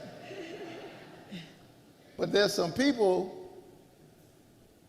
that, you know, like to be on Twitter. Talk to them about the jobs in their district. They don't want I don't think they want those IRA investments to go away because it's helping people. And here's the irony, probably more people in red districts than blue districts. So I think we've got to help people to see the ways in which when we talk about clean, when we talk about the environment, we're also talking about jobs, not taking away jobs, but creating jobs. That's where the future is. Thank you. Thank you. So we are at 2 hours from the time the senator started speaking, which was way more time than the church allowed us. Thank you, Dr. Parker. If I kept the members of Ebenezer in church this long. No, go ahead. Yes. So we're going to ask one more question, and out of respect, you were in line. So please go ahead and ask your question. Okay. Thank you, Senator, for being here. My name is Darlene Collins. I am a healthcare cybersecurity practitioner, as well as a registered nurse. And of course, I don't know if you guys know, but my job is to take care of your health record, your medical record. I support that. I'm in the trenches working with security. Thank you. My concern is right now, Georgia is 11th overall in the country for cyber attacks. Also, the fact that most of these attacks, when they happen with healthcare and ransom attacks, they're actually causing problems for patients because they're in the middle of procedures, different things happening, people have to get diverted to a different facility. It's almost like lights out and can be pretty detrimental from a patient standpoint. Also, identity theft. 70% of the country, is elderly people who are dealing with fraud and identity theft and cyber threats. Also, the fact of financial, and then 95% of cyber attacks are due to human error or people not being aware. Also, the fact that internally, most companies, cyber threats are internal as well as external. So my question to you is, what are we doing about businesses and healthcare people taking responsibility when it comes to cyber awareness? If 95% of attacks or issues are from not having cyber awareness training or cyber awareness period, what can we do for the state of Georgia to help combat that, as well as are there any incentives to help companies to start providing that training for their employees? We saw a major attack on Colonial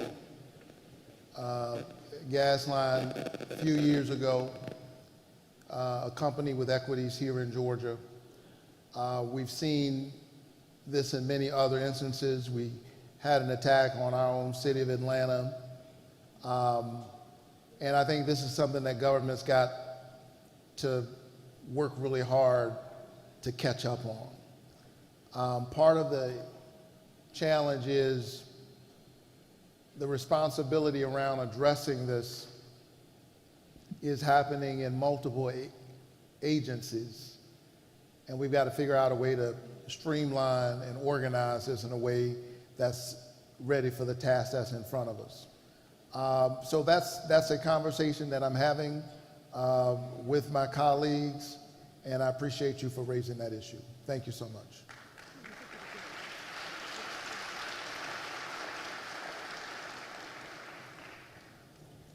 All right, thank you, everyone. Let's give yourselves a round of applause again.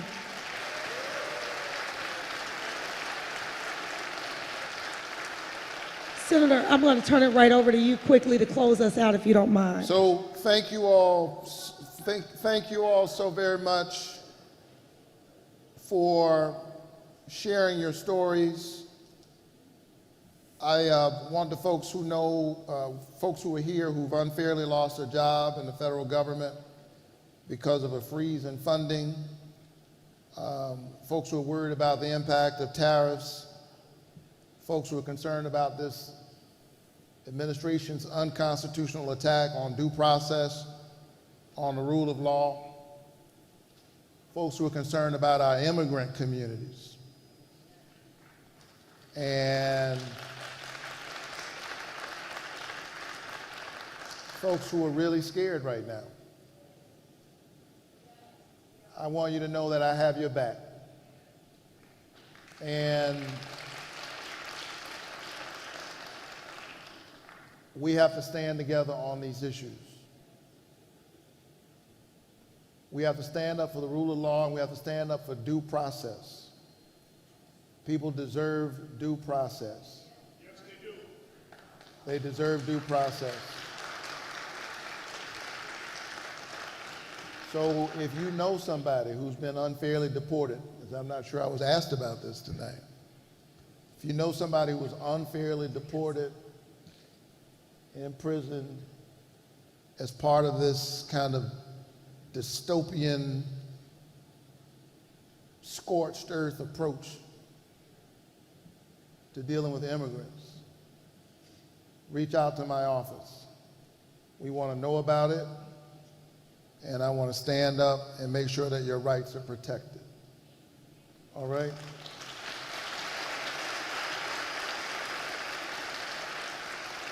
I want to thank this wonderful pastor who was one of my religion professors at Morehouse, but wherever I fell short tonight, don't blame Dr. Aaron Parker. It's my fault. He was a great teacher. Don't blame him. I want to thank this church for opening your doors.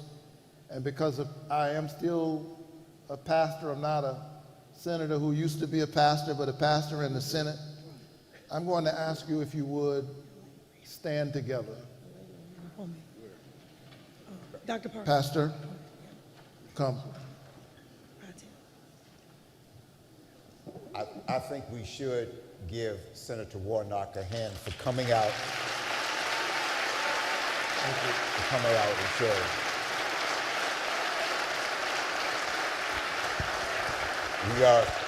We are going to allow him to have the last word here. I simply wanted to say that this all got started with a conversation between two pastors. And the other pastor that was in this conversation is here with us, Reverend Anthony Motley, a pastor of the Lindsay Street Baptist Church. Wave your hand, Reverend Motley. Mrs. Motley is with him. But we are so grateful that you came and stood the test. And I think you scored pretty high on today. Thank you.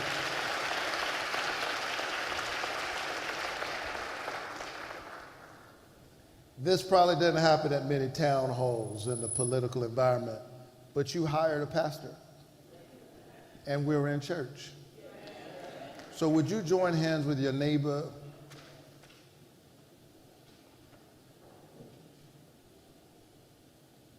Will you bow your head towards your hearts?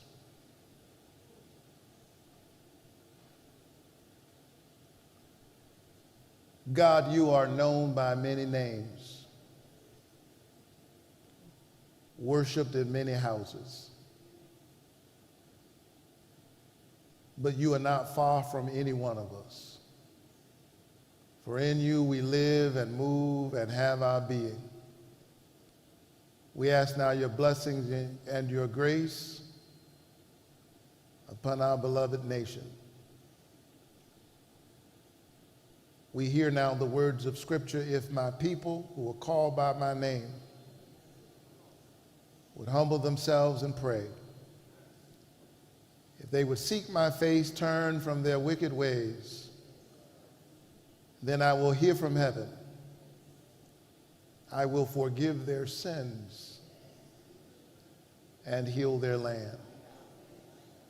Teach us, O God, to pray, not just with our lips, but with our legs. We pray that you would give love wings by transforming love into justice, so that all of God's children might have a path towards human thriving and possibility. We pray now that your peace would rest on our nation, and that you would give us what we need, the courage, the moral imagination, to rise to this moral moment,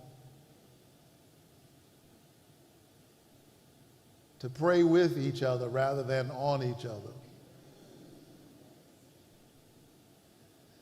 and to look into each other's eyes and catch a glimpse of the kingdom of God, imbued with love and justice, wherein all of God's children are safe.